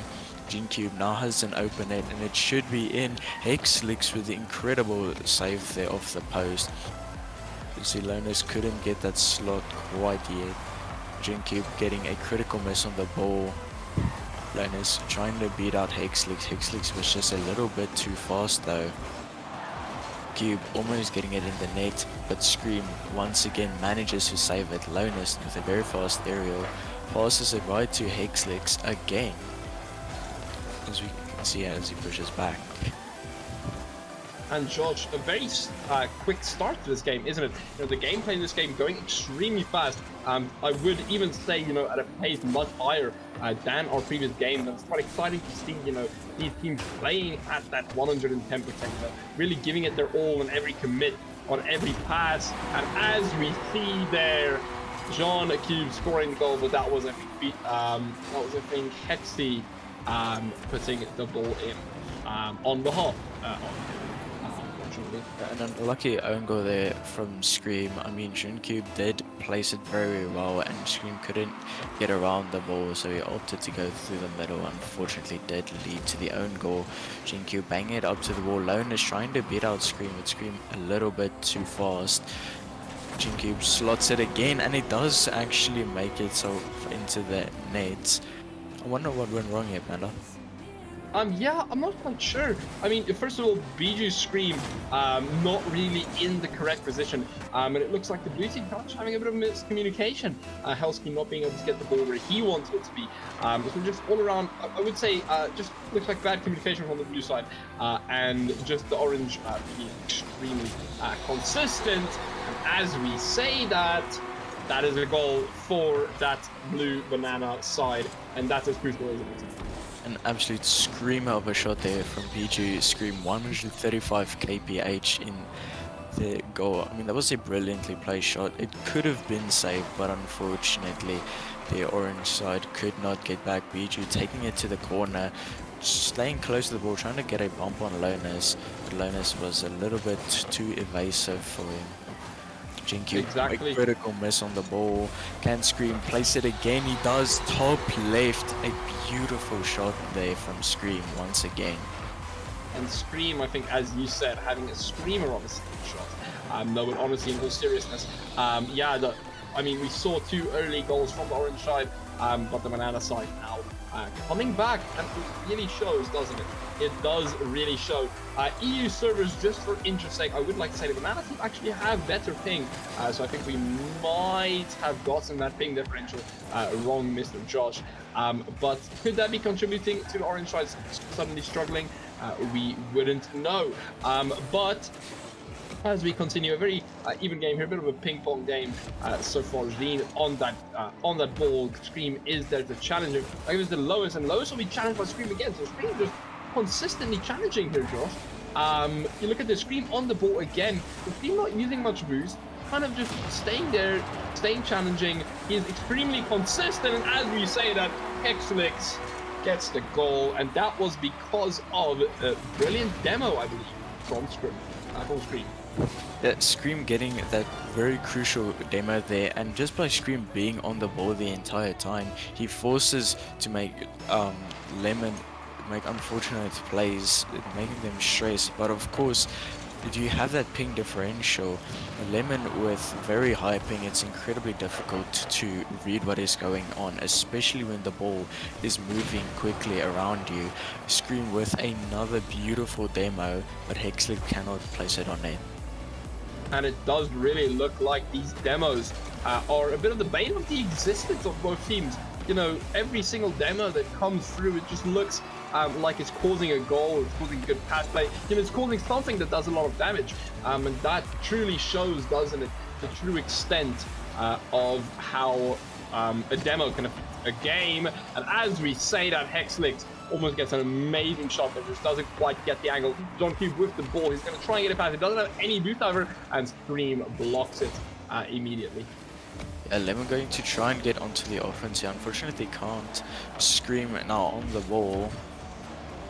Almost had a good passing play there, but not quite. They couldn't quite link it up, the blue side. But I'll tell you what, this is getting extremely close, isn't it, Josh? 1 minute and 20 seconds remaining. The goal difference is 1, and this is the type of game we want to see. And as I say that, Biju Screams decides that, hey, you know what? I'm gonna get another goal. Why not? You know, what's the worst that could happen? I'm just gonna get another goal. It seems like Scream wasn't really happy with the 3-2 lead. He wanted another one, and so he does. I mean, Scream definitely putting in the work this matchup. 48 points, no, 84. I mean, he's definitely carrying his teammate a little bit, but also the Lemon side is looking quite balanced, but they still are not able to capitalize with Hexlix scoring again, making it 5-2 with 1 minute 3 seconds remaining. And that is crucial, isn't it? Hexlix getting another goal. That's now 3 goal differential. Joshy, 3 goals in under 1 minute. It isn't easy. No, not at all, especially not with the time remaining and on the ping. You always have to keep in mind the ping in these matchups.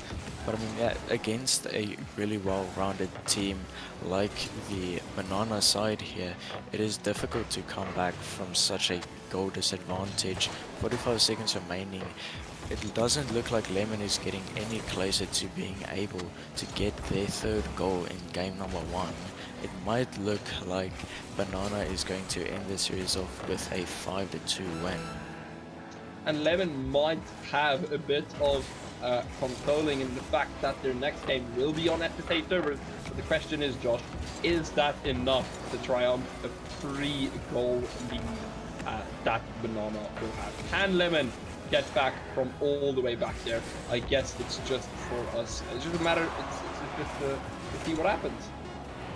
I mean, even if it is on SS servers, the quality of play that we are seeing from the Banana side here, it's very high quality. It doesn't seem like they are making too many odd mistakes. With that being said, Biju Scream with yet again another own goal, giving Linus the goal. Now 5-3, 0 seconds. A beautiful play there from Linus from the ceiling. Indeed, a beautiful play, as you said. We are going to go to the next game here, I believe. But yeah, Josh, opinions on the game? I mean, despite the scoreline, it was actually a pretty decently close game, all things considered. It did look like Lemon was finding their footing a little bit at the end there, but it was not quite enough. It wasn't quite enough, and that is crucial. You need to always have enough, don't you, in the tank? You need to have that extra bit in the tank, and Lemon unfortunately did not. But the question is now, can they come back, Josh? Is this where they start the comeback? I guess we'll have to see, won't we? But yeah, I'm good for this game, folks. We are now loading into the SSA lobby, and I'm really excited. I'm genuinely honestly excited to see the players, as I think, start joining now. But yeah, Josh, I had a conversation with Mac. We talked about, theoretically, the game should get closer as we go on. And now, we're seeing a big gap like this in goals. Do you think that was just Banana playing their socks off and then making a lot of mistakes? Do you think, this is a good team versus a bad team, or, a very good team versus a decent team? Do you think it's just a matter of luck? What's your opinion on the situation? When, as you know, with a game like Rocket League, luck isn't a very big factor in most of the play. Obviously, you might get lucky with a server or a demo spawn, but other than that, it's not much luck to do with it. It was generally just really good Rocket League from the Banana side there, but hopefully Lemon can bring it back in game number 2 here as we're waiting for the players to join up. If I was Lemon, I would honestly take advantage of this better ping and I would go for more demos, try and enforce the play more, take more ground shots rather than having an aerial playstyle. And also, just quickly, talking about those demos, I mean, the demos and the bumps being absolutely crucial, haven't they, in how this game is played. We've seen so many demos and bumps that have led to opportunities. It's a bit scary, isn't it? That something as simple as a demo or a bump can push the limit so far. 100%. I mean, especially in 2v2, if you demo the second man, the net is most likely wide open, but we will have to see if they can implement those demos as we are getting ready for game number 2 right now. Exactly, and here we go, folks, for game number 2. Remember, we only play 2 games. Banana are in the lead. The question is, how far in the lead are they indeed? Lemon will want to get back, and we'll answer both. Well, we'll answer that question once we're done with this, and we'll see if Lemon has the potential to get back here, Josh. Good kickoff there from the Lemon side, already putting on a bit of pressure, but I'll tell you what, Biju Scream, Josh, not feeling anything. We've seen such a good performance from him. I do think I'm definitely expecting some more of this game. He goes for a flick, oh, and he doesn't! Oh my soul, what a goal. Josh, look at this. Talk us through this replay. Yeah, I mean, it was a extremely well placed flick. It didn't have all the power needed, but it was, I want to say bad enough, it was a good flick, but it was misread by GeneCube to the extent that it just about slipped in. But I'm looking at the ping now, and it does not seem like the SA server is helping Lemon too much. I mean, it is much better than the 240 ping they had before, but it's still not that juicy 20 ping that you are striving for in an SA server. Definitely isn't. I mean, at this point, I think they'll take what they can get. At least the ping is, I would say, a bit unequal in this situation. Let's just say that much. But folks, here we go now. We can see that Lemon team is building up to what seems to be a goal. Yes, Banana have the first goal, but the Lemon team putting on more pressure, Joshy. It looks like they want to try something. They want to see, can they do something? Nothing's happening just quite yet, but it can happen whenever in this game. It can honestly happen. It can happen now. We can see a goal now. We didn't. But Rocket League is so unpredictable. We don't know when we'll see the game stream. Can't get an angle on that, and that will leave the blue side vulnerable. So Josh, the question is, do you think the Lemon side will come back from this? I mean, it's very difficult to see right now as I'm looking at the scores. Apologies if you can hear a vacuum cleaner in the background. But looking at the scores at the moment, Banana is still in the lead, much more balanced relatively. And I guess Lemon isn't really finding those openings. When there is an opening, they either whiff the ball or Banana gets a person there to guard the ball. It is very well positioned Rocket League from Banana, and Lemon just doesn't seem to find their footing so far in game number 2. And that is all Banana need, though. That they need to be consistent. They just need to keep the lead.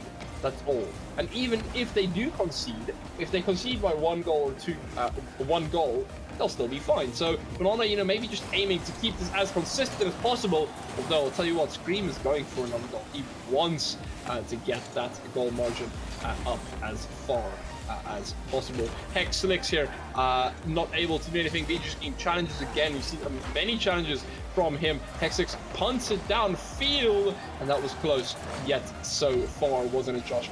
Lowens with the ball. He has a lot of boost. The question is, can he do anything? No, he can't. Scream is there again, and I'll tell you what, every time it looks like Lemon is doing something, Scream says, no, you won't. It's impressive, Josh, isn't it? Yeah, another beautiful goal here from Scream. A good read there. I mean, he just has too much time on the ball there, doesn't he, Panda? GameCube not being able to get back quickly enough to guard the ball, and it looks like there's a bit of miscommunication possibly on the kickoff there. GameCube in the corner does miss the ball. Lonus as well. Gonna have to see a huge demo from a Scream, but Hexlix cannot get the ball to Scream. X6 indeed trying to get the ball Scream, but not being able to do it just yet. Oh, and that was also close for a third goal. It didn't happen, but it was very close, wasn't it?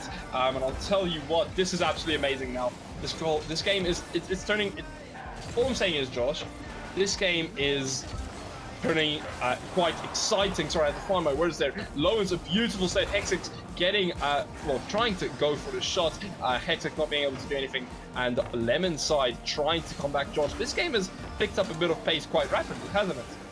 Yeah, I mean, it is a much closer game than the scoreline suggests. Lonus playing it over both players. They passes it back. I'm not sure if that was a very calculated touch there, but we are going to assume it is.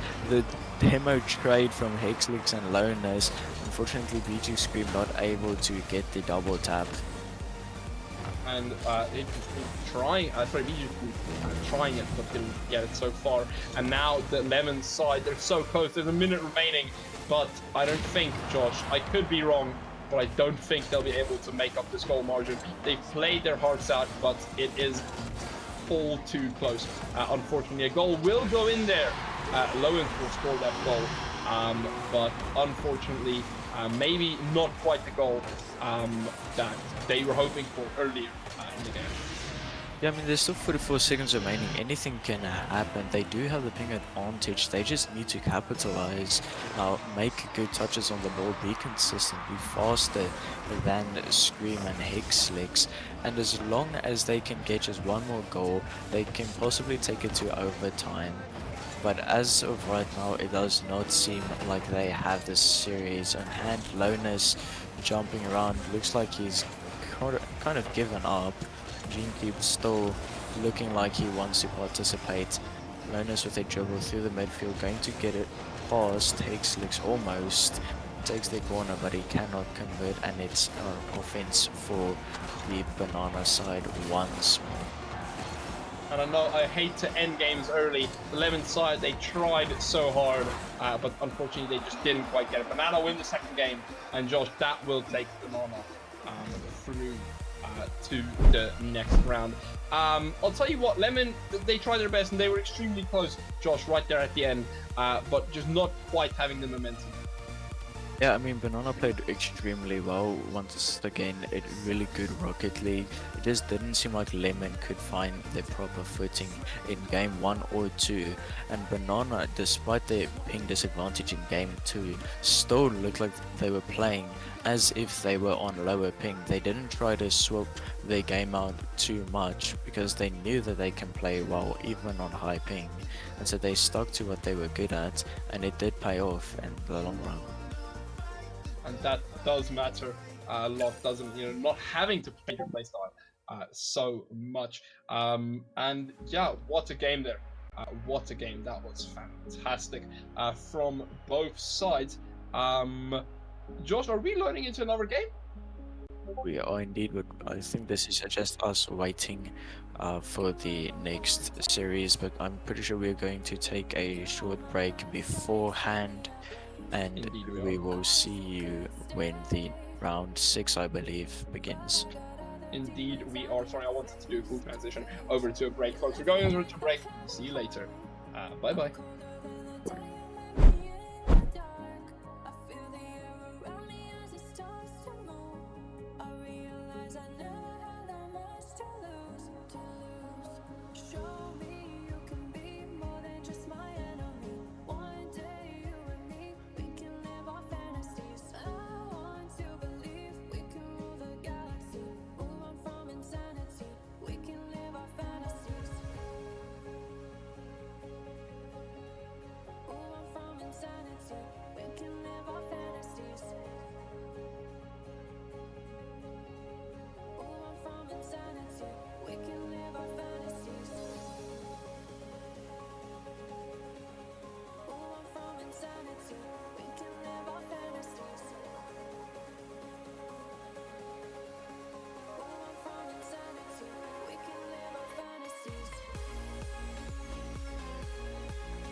I need to find the answers.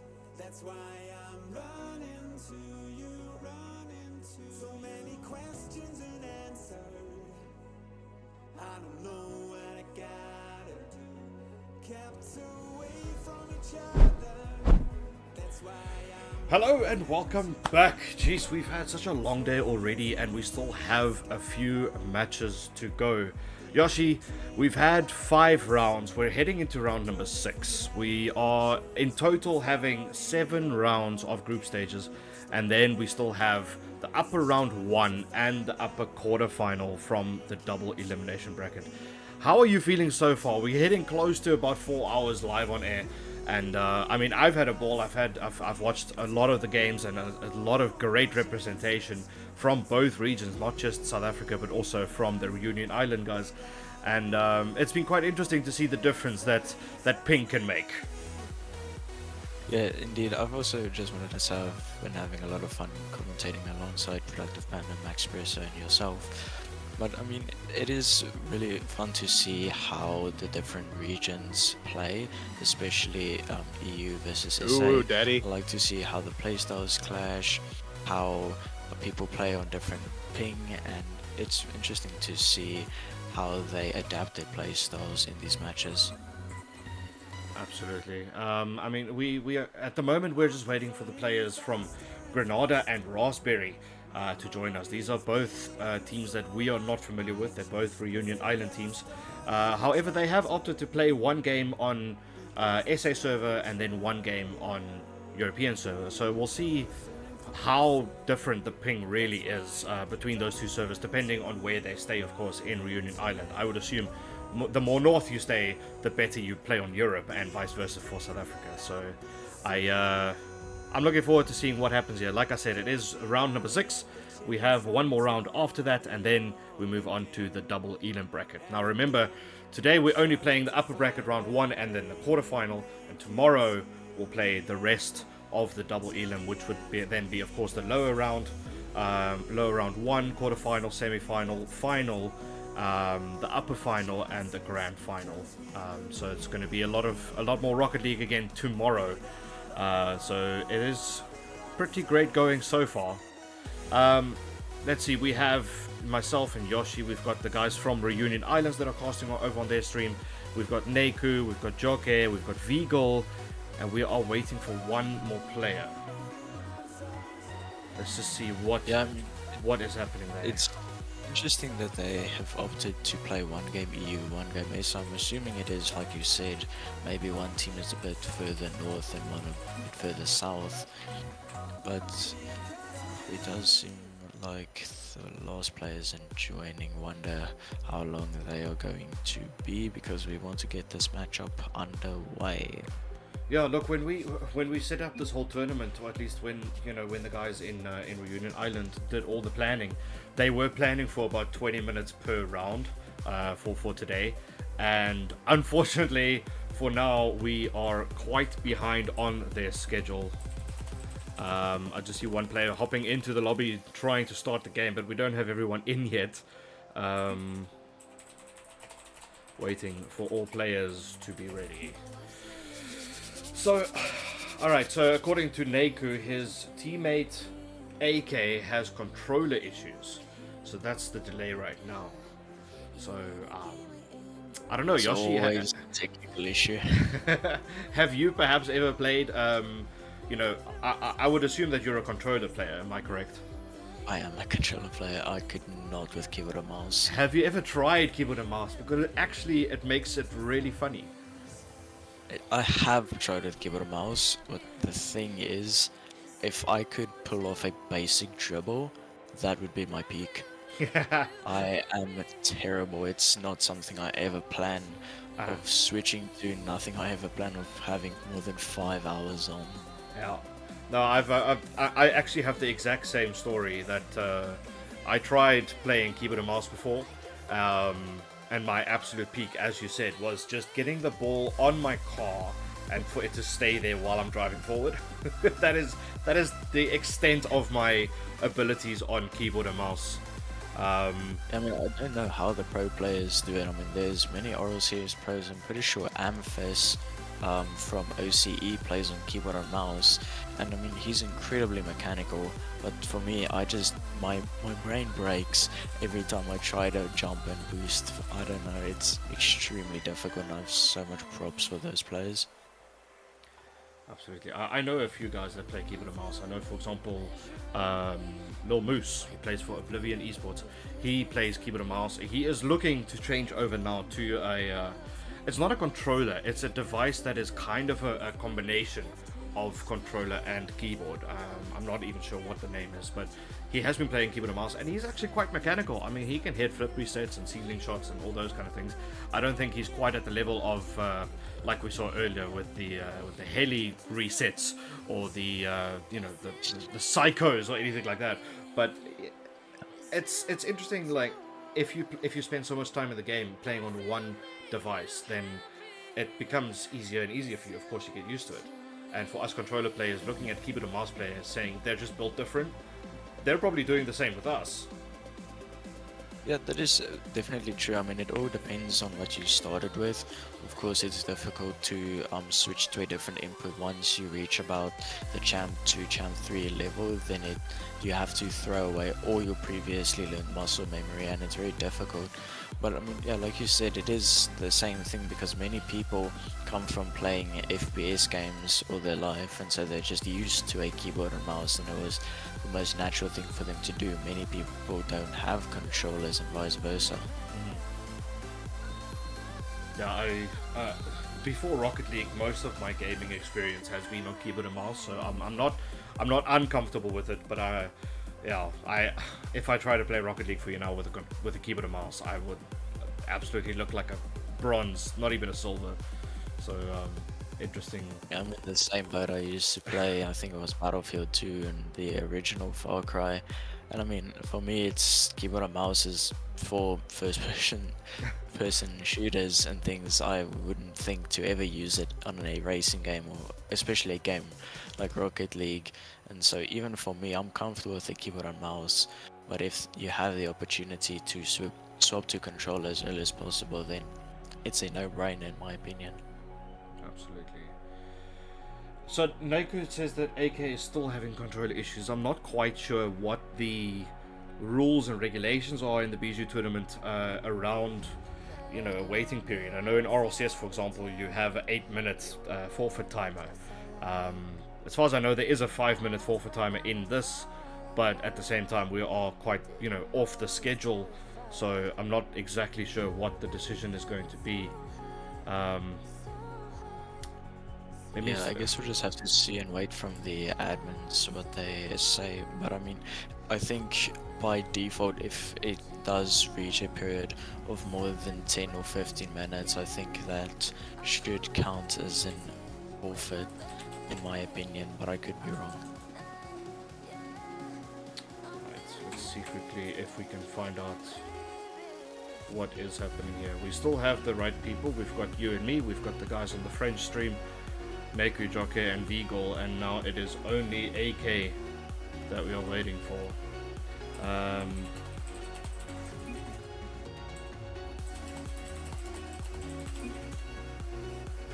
need to find out what exactly we are going to do in case AK doesn't get his controller fixed, so that we can move on. Because the last thing we want to do is have the people in chat look at these faces all day, because that's not why they're here. Indeed, they are here for some juicy Rocket League, and at the moment they are not seeing much of that.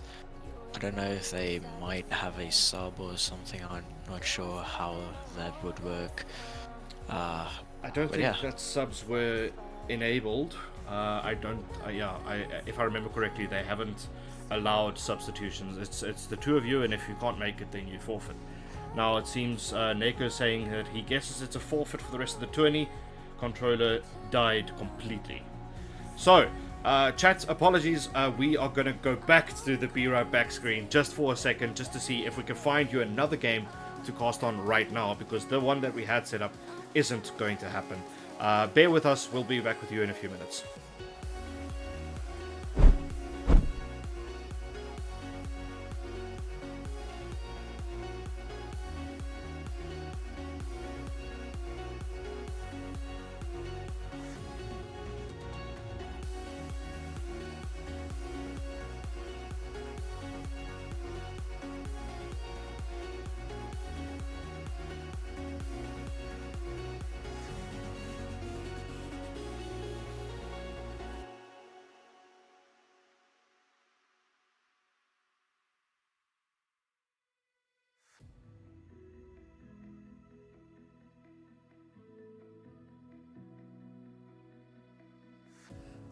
starting to shut down, heart was in lockdown, forgot how to love, so I just pretend.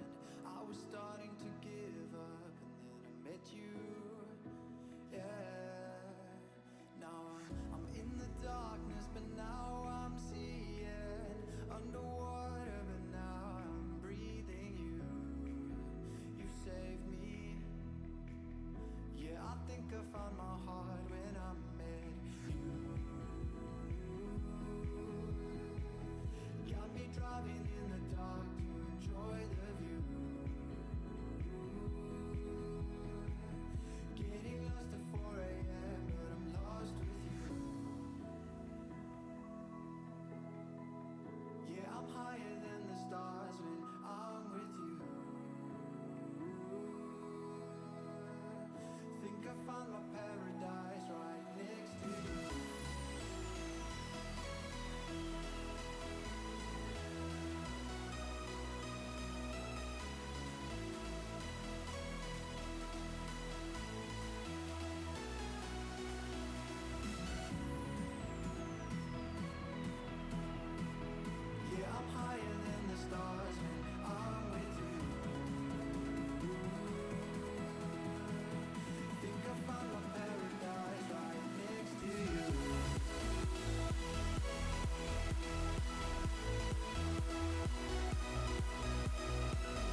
for all of the answers.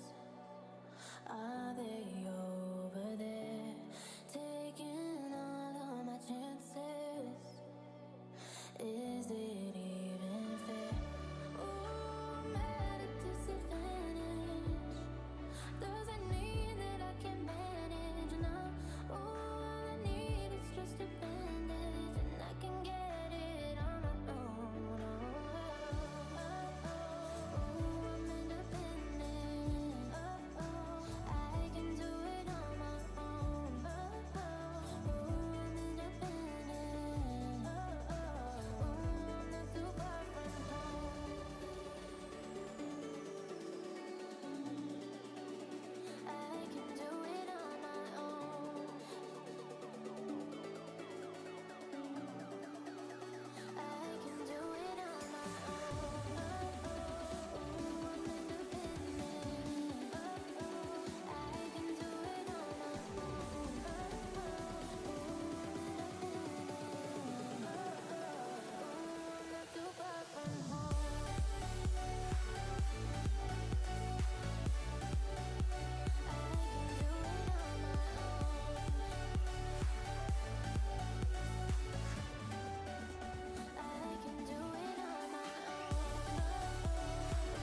not meant to love you.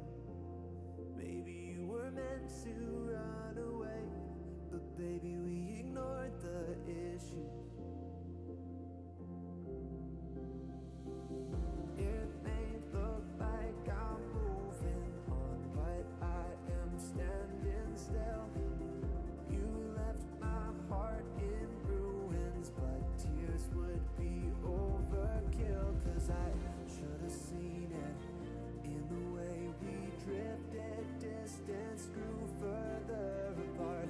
I hate being in between another broken heart. But maybe I'm not meant to love you. Maybe you were meant to run away. 'Cause baby, we ignored the issues.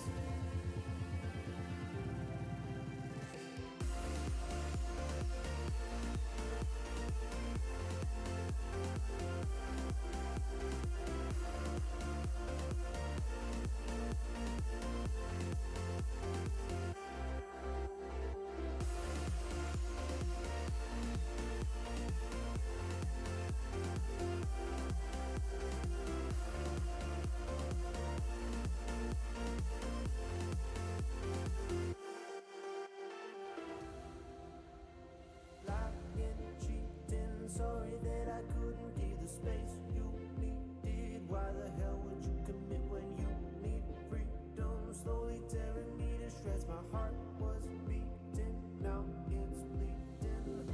Erased your number from my phone, but it's still in my head.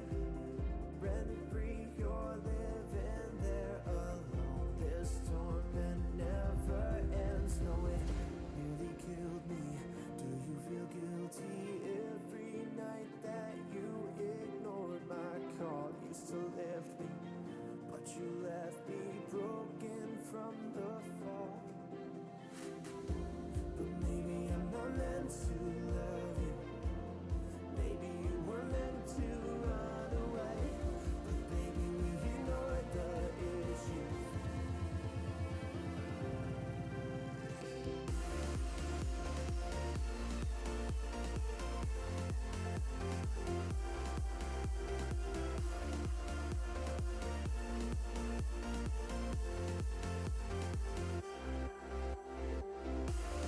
Maybe I'm not meant to love you. But maybe you were meant to run away. 'Cause baby, we ignored the issues. But maybe you were never meant to stay. All right, well, that was a whole lot of commotion and stress and worries and finding teams and finding games. So what happened in round 6 is that one of the players on one of the teams had a controller issue and he couldn't fix it. Unfortunately, they had to forfeit, but by the time that he let us know, all the other games had already started. So we couldn't jump into another game. So we unfortunately skipped round 6, Panda. But we are now in round 7. We found ourselves a game, and it's going to be Kiwi versus Apricot.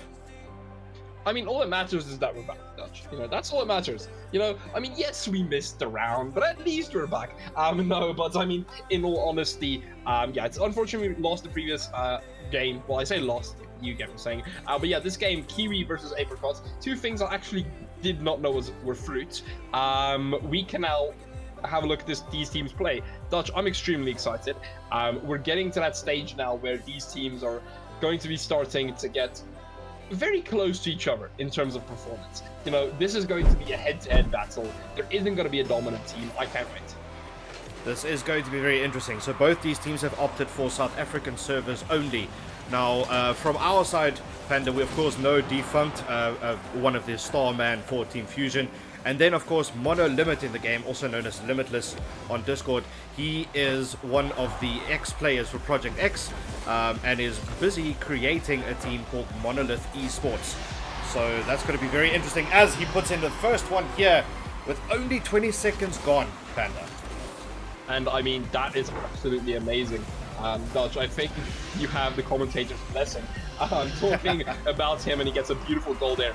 Yeah, and just a good goal like that to start off the series. That is what a lot of these players will be needing, and we're going to see how that will affect the series. But a good, solid first goal, no mistakes, no issues, just a regular goal.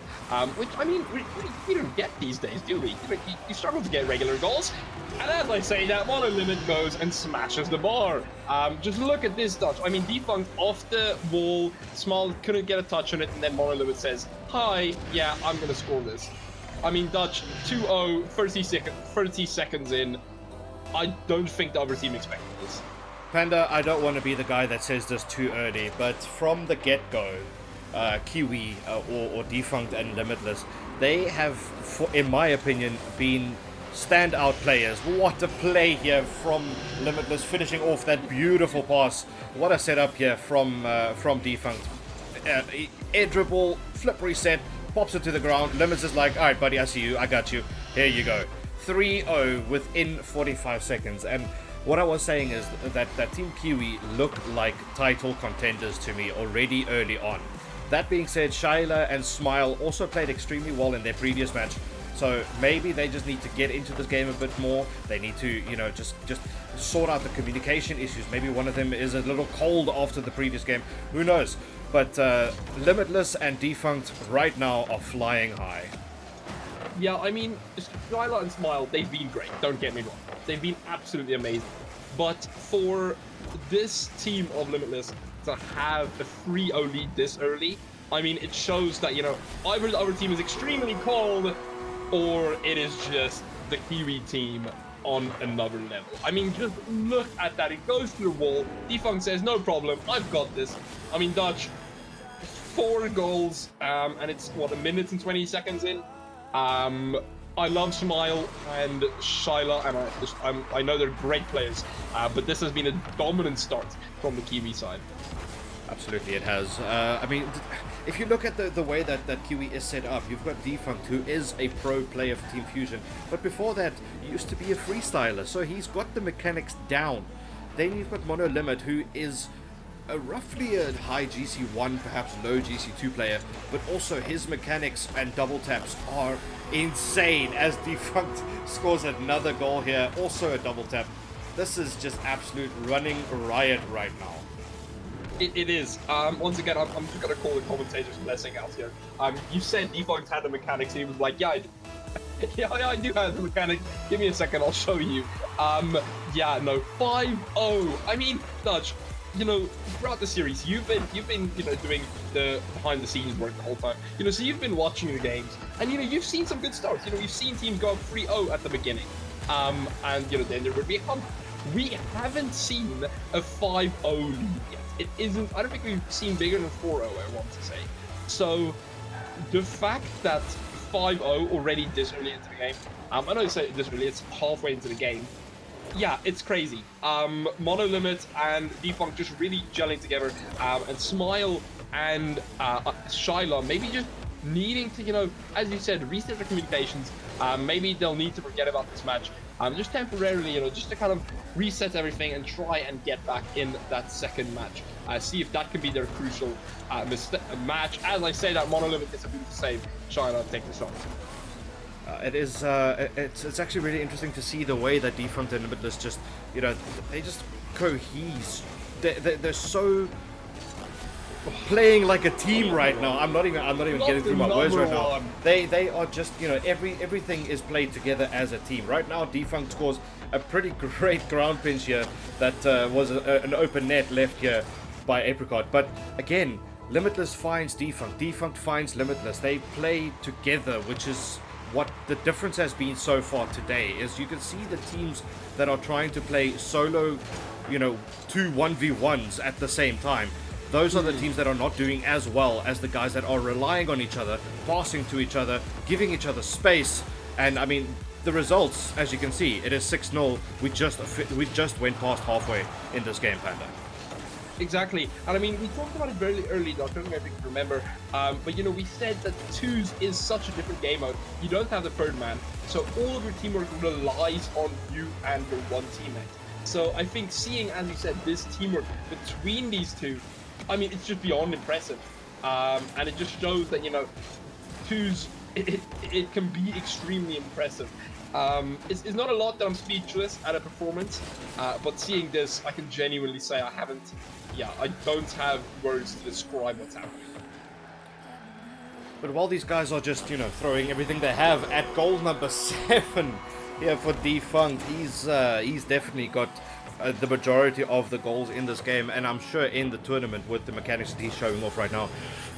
If I'm just looking at the stages right now in the groups, of course, this is the final round for the group matches, and then the next one will be upper bracket round 1 in the double elimination bracket. Now that's where things start to get spicy.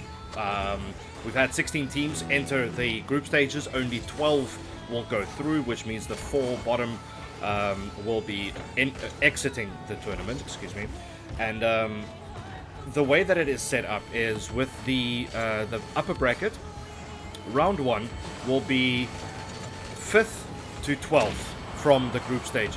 So the top 4 will be going straight into the quarterfinals in the upper bracket, but the rest is going to fight it out, of course, in upper bracket round 1. And from there, of course, lower bracket and the rest of the double elim bracket is going to be generated. So at this stage, from group 2, there are 2 groups of 8 teams each. From group 2, both teams that might go through to the quarterfinals directly are South African teams, and Defunct and Limitless is one of them. Exactly, and I do have to say, just adding on to that, can we just for a second appreciate the South African talent we have in the Rocket League community? I mean, honestly, Dutch, you know, giving us that, I mean, it's amazing, you know, that we have so many teams in there, and I think it genuinely just shows the extremely high level of performance that I think a lot of our players possess. Nothing wrong with Reunion Island, that's not what I'm saying, folks. I'm just saying that this has been impressive, and a lot of the South African teams have what do you call it? They've blown my breath, they've taken my breath away. I'll say it in a nice way. No, but Dutch, I mean, first game there, we didn't commentate much on it because, yeah, I'll just call it what it is. It was dominant. It was absolute. Defunct and Limitless just, I mean, you can't say anything about the performance. The goals speak for themselves. The scores speak for themselves. Shyla and Smile are great players, but that was just, yeah, that was a performance like no other. Absolutely, it was just absolute domination from the get-go. Defunct getting 4 goals and 2 assists. Limitless getting a hat-trick as well, also with 2 assists. It just goes to show, as what I was saying earlier, is the fact that Kiwi is playing like a team. They're relying on each other, they're passing to each other, and it shows. You know, every time you think you have one of them cornered, the other one is there to back them up, and it shows for great team cohesion. And these guys are just, you know, playing their absolute best, and they're absolutely great at this game, especially in 2s. But as we know, Defunct is also very good at 3s, so he's showing us right now what an all-round player he is. As we go into match number 2 now, both on SA servers, as these guys have preferred for. So now the question is, what can Shyla and Smile change to stop the bleeding, as I can say that, from the first match? Well, I mean, you know, when you're bleeding in real life, you know, you have a big injury. They say, you know, tie a rope or a bandage around it, you know, some sort of cloth, and tie it off. And I think it's called a tourniquet. And I think what they need to do is they need to make a tourniquet. They need to just forget about what happened previously and just focus on this game. They need to completely change the way they play in terms of Limitless and Defunct played a lot quicker, so they need to play quicker. They need to be more offense. They need to constantly be with the ball. They can't make mistakes. So basically, Dutch, they're going to be changing their whole play style. Whatever happens, they're going to be changing their whole play style, and that's almost the only thing that can work. And I dare to say that so far, it could be working. 1 minute in, we haven't seen any goals. A lot more pressure on the Kiwi side. That's all I'm saying. A lot more pressure on the Kiwi side from the guys at Apricot, because they know they conceded 7 goals. And as far as we understand, the structure of this tournament is not necessarily about winning your individual games, but having the highest score overall in your 2 matches. And I mean, I don't see Apricot scoring 7 in this match. the way that Limit and Defunct are just absolutely dominating. Every time they even see the ball, they go for it, and Limit, from his own half, takes it up in the air, controls it with perfection, and slots it straight home for goal number 8 in this series. Yeah. I mean, although I don't know, Dutch. My thing is just, although they won't, most probably won't be able to get that 8-goal deficit now. In any sort of way back. I think, as a player, it's still important to be able to reset. And this is a learning experience. They'll learn out of this game. They'll watch this game and look at it and say, what could we have done better? So, will they get the 8 goals back? No, probably not. As another goal we saw there. But I think all in all, it's still going to be a net positive for them. And I think they can still, they can walk away and say, we tried our best and we're at least going to Sunday. I'm just happy about the fact that it's only 1-0 at this stage, because in the previous game it was 5-0, 4-0 by about the halfway mark. So it seems like Apricot has kind of stopped Defunct from really getting to their goal as much as he did in the first game, and they have definitely improved their approach in this matchup. But if they're not going to start scoring soon, they can kiss this game goodbye, as Defunct gives me an opportunity to get rid of my caster's... What did you call it? Not the caster's curse. The caster blessing. Caster's blessing, because so far every time I called something, it has happened, and now it is my caster's curse instead. So Defunct putting in for 2 goals, making it 9-0 on aggregate, and I'm seeing less and less of an opportunity for way back here for Team Apricot. Yeah. Apricot, I mean, they're trying their best. They are definitely trying their best, but Limitless will easily slot that. Yeah, end of the day, they're trying their best, but unfortunately, Limitless and Defunct just on another level on the Dutch. There isn't much to say except, well done to both teams so far. I know we still have 2 minutes and 11 seconds remaining, but I mean, it's just impressive to me to see this performance. But Dutch, talking about performance, as you said, we do have quite a few games on the way after this. What are you most excited for to see coming up? Look, for now, I'm just excited to see what happens with the final standings in the group stages as Limit goes for number 4. Again, up in the air. That is what Apricot should have looked at preventing, is giving Limit and Defunct the opportunity to go in the air, because that's where they are so lethal. But coming back to what's coming, of course, this is the final round in the group stages. So the next up, we will be seeing round 1 in the upper bracket of the double elimination, and then the quarterfinal. And for now, I'm very excited to see how this turns out. Like I said, the top 2 from both groups, so the top 4 overall, will go straight through to the quarterfinals, which means that we have another 8 teams that will still be fighting it out. And that is when it becomes elimination time. You lose, you go down. You lose again, and you're out. There is no more to play. So that's when things start getting, a little spicy, a little stressful, a little worrisome for some of these teams. And that's when we actually will start seeing the true colors of some of these players. Exactly. And it's always, the stress is fun, isn't it, Dutch? Even heading into, oh my shot, Sheila getting a beautiful shot there. It was saved, but still a beautiful shot, and that's something that Sheila would have wanted to do quite a while ago, as Defunct sinks number 5. Dutch, it's 5 goals now. But yeah, no, I mean, it is, even going into a game like this, it is always fun, I would say, seeing, how anxious the players get, how anxious everyone's get, everyone gets on their nerves, they don't know what to expect. I personally think it's always a lot of fun, especially in the lower brackets. But that might just be me. I just like seeing the stress. Does that make me a bit sadistic? I'm not quite sure. 42 seconds remaining of this game now. A 5-0 lead for the Kiwis. Surely it is over, unfortunately, for the Apricots, as Defunct scores another one. Dutch, yeah, I don't know anymore. I honestly do not know anymore. It is unfortunately a runaway game here for Kiwi. That puts them on 13 goals in total, which is a massive scoreline for these two, but absolutely deserved to them. They have played fantastic in every game they entered, and I look forward to seeing how far they can go in the double elim. Because as things stand, I think they are going straight through to the quarterfinals, so they have earned their place past round number 1.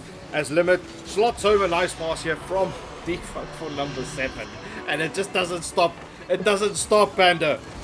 I thought this game was going to be better, Dodge. I thought this game was going to be better. It is not better. Oh no. Yeah. They definitely. Yeah. You know what? I'll tell you this. Apricot, I think they tried their best. But coming into this game, I think it would have been very hard for them to avoid the beating like this. I'm trying not to comment on Defunct's goal because it's now 8-0. But yeah, unfortunately for Apricot, Kiwi was just better today, and the performance has been outstanding in every definition of the word. It has been indeed. I'm quickly going to see if I can pull up the bracket. So long. I'm wondering if they have updated yet. Doesn't look like it. So as the ball touches the ground in this game, it looks like we're trying to keep it up. God knows why, but there we go. Kiwi is your champion for this matchup, and what a performance by those two. They have been playing absolutely amazing, not just in this game, but in the entire competition so far. And that wraps up our group stages. Panda, I'm very happy that we're finally here 4.5 hours later. It has been quite the ride, and it has been insane to watch all these players, not just the guys we're used to from South Africa, but also getting to know a little bit more about the guys from Reunion Island and knitting this community closer together in the SSA region. Because as much as we are, South Africa, we are actually SSA, Sub-Saharan Africa, and Reunion Island, of course, falls under that. So it's great to get to connect with them in a tournament like this. And well done to Biju Esports, of course, for setting this all up. And I mean, we're not done yet, so we will be back soon enough with your double elim bracket once all the points have been tallied and everything is sorted out. But until then, guys, don't go anywhere. Chat to each other, go make some tea, have some fun, get a beer. It is 5 p.m. somewhere, so absolutely fine. But we'll be back with you in a bit. Bye-bye.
searching for what's right.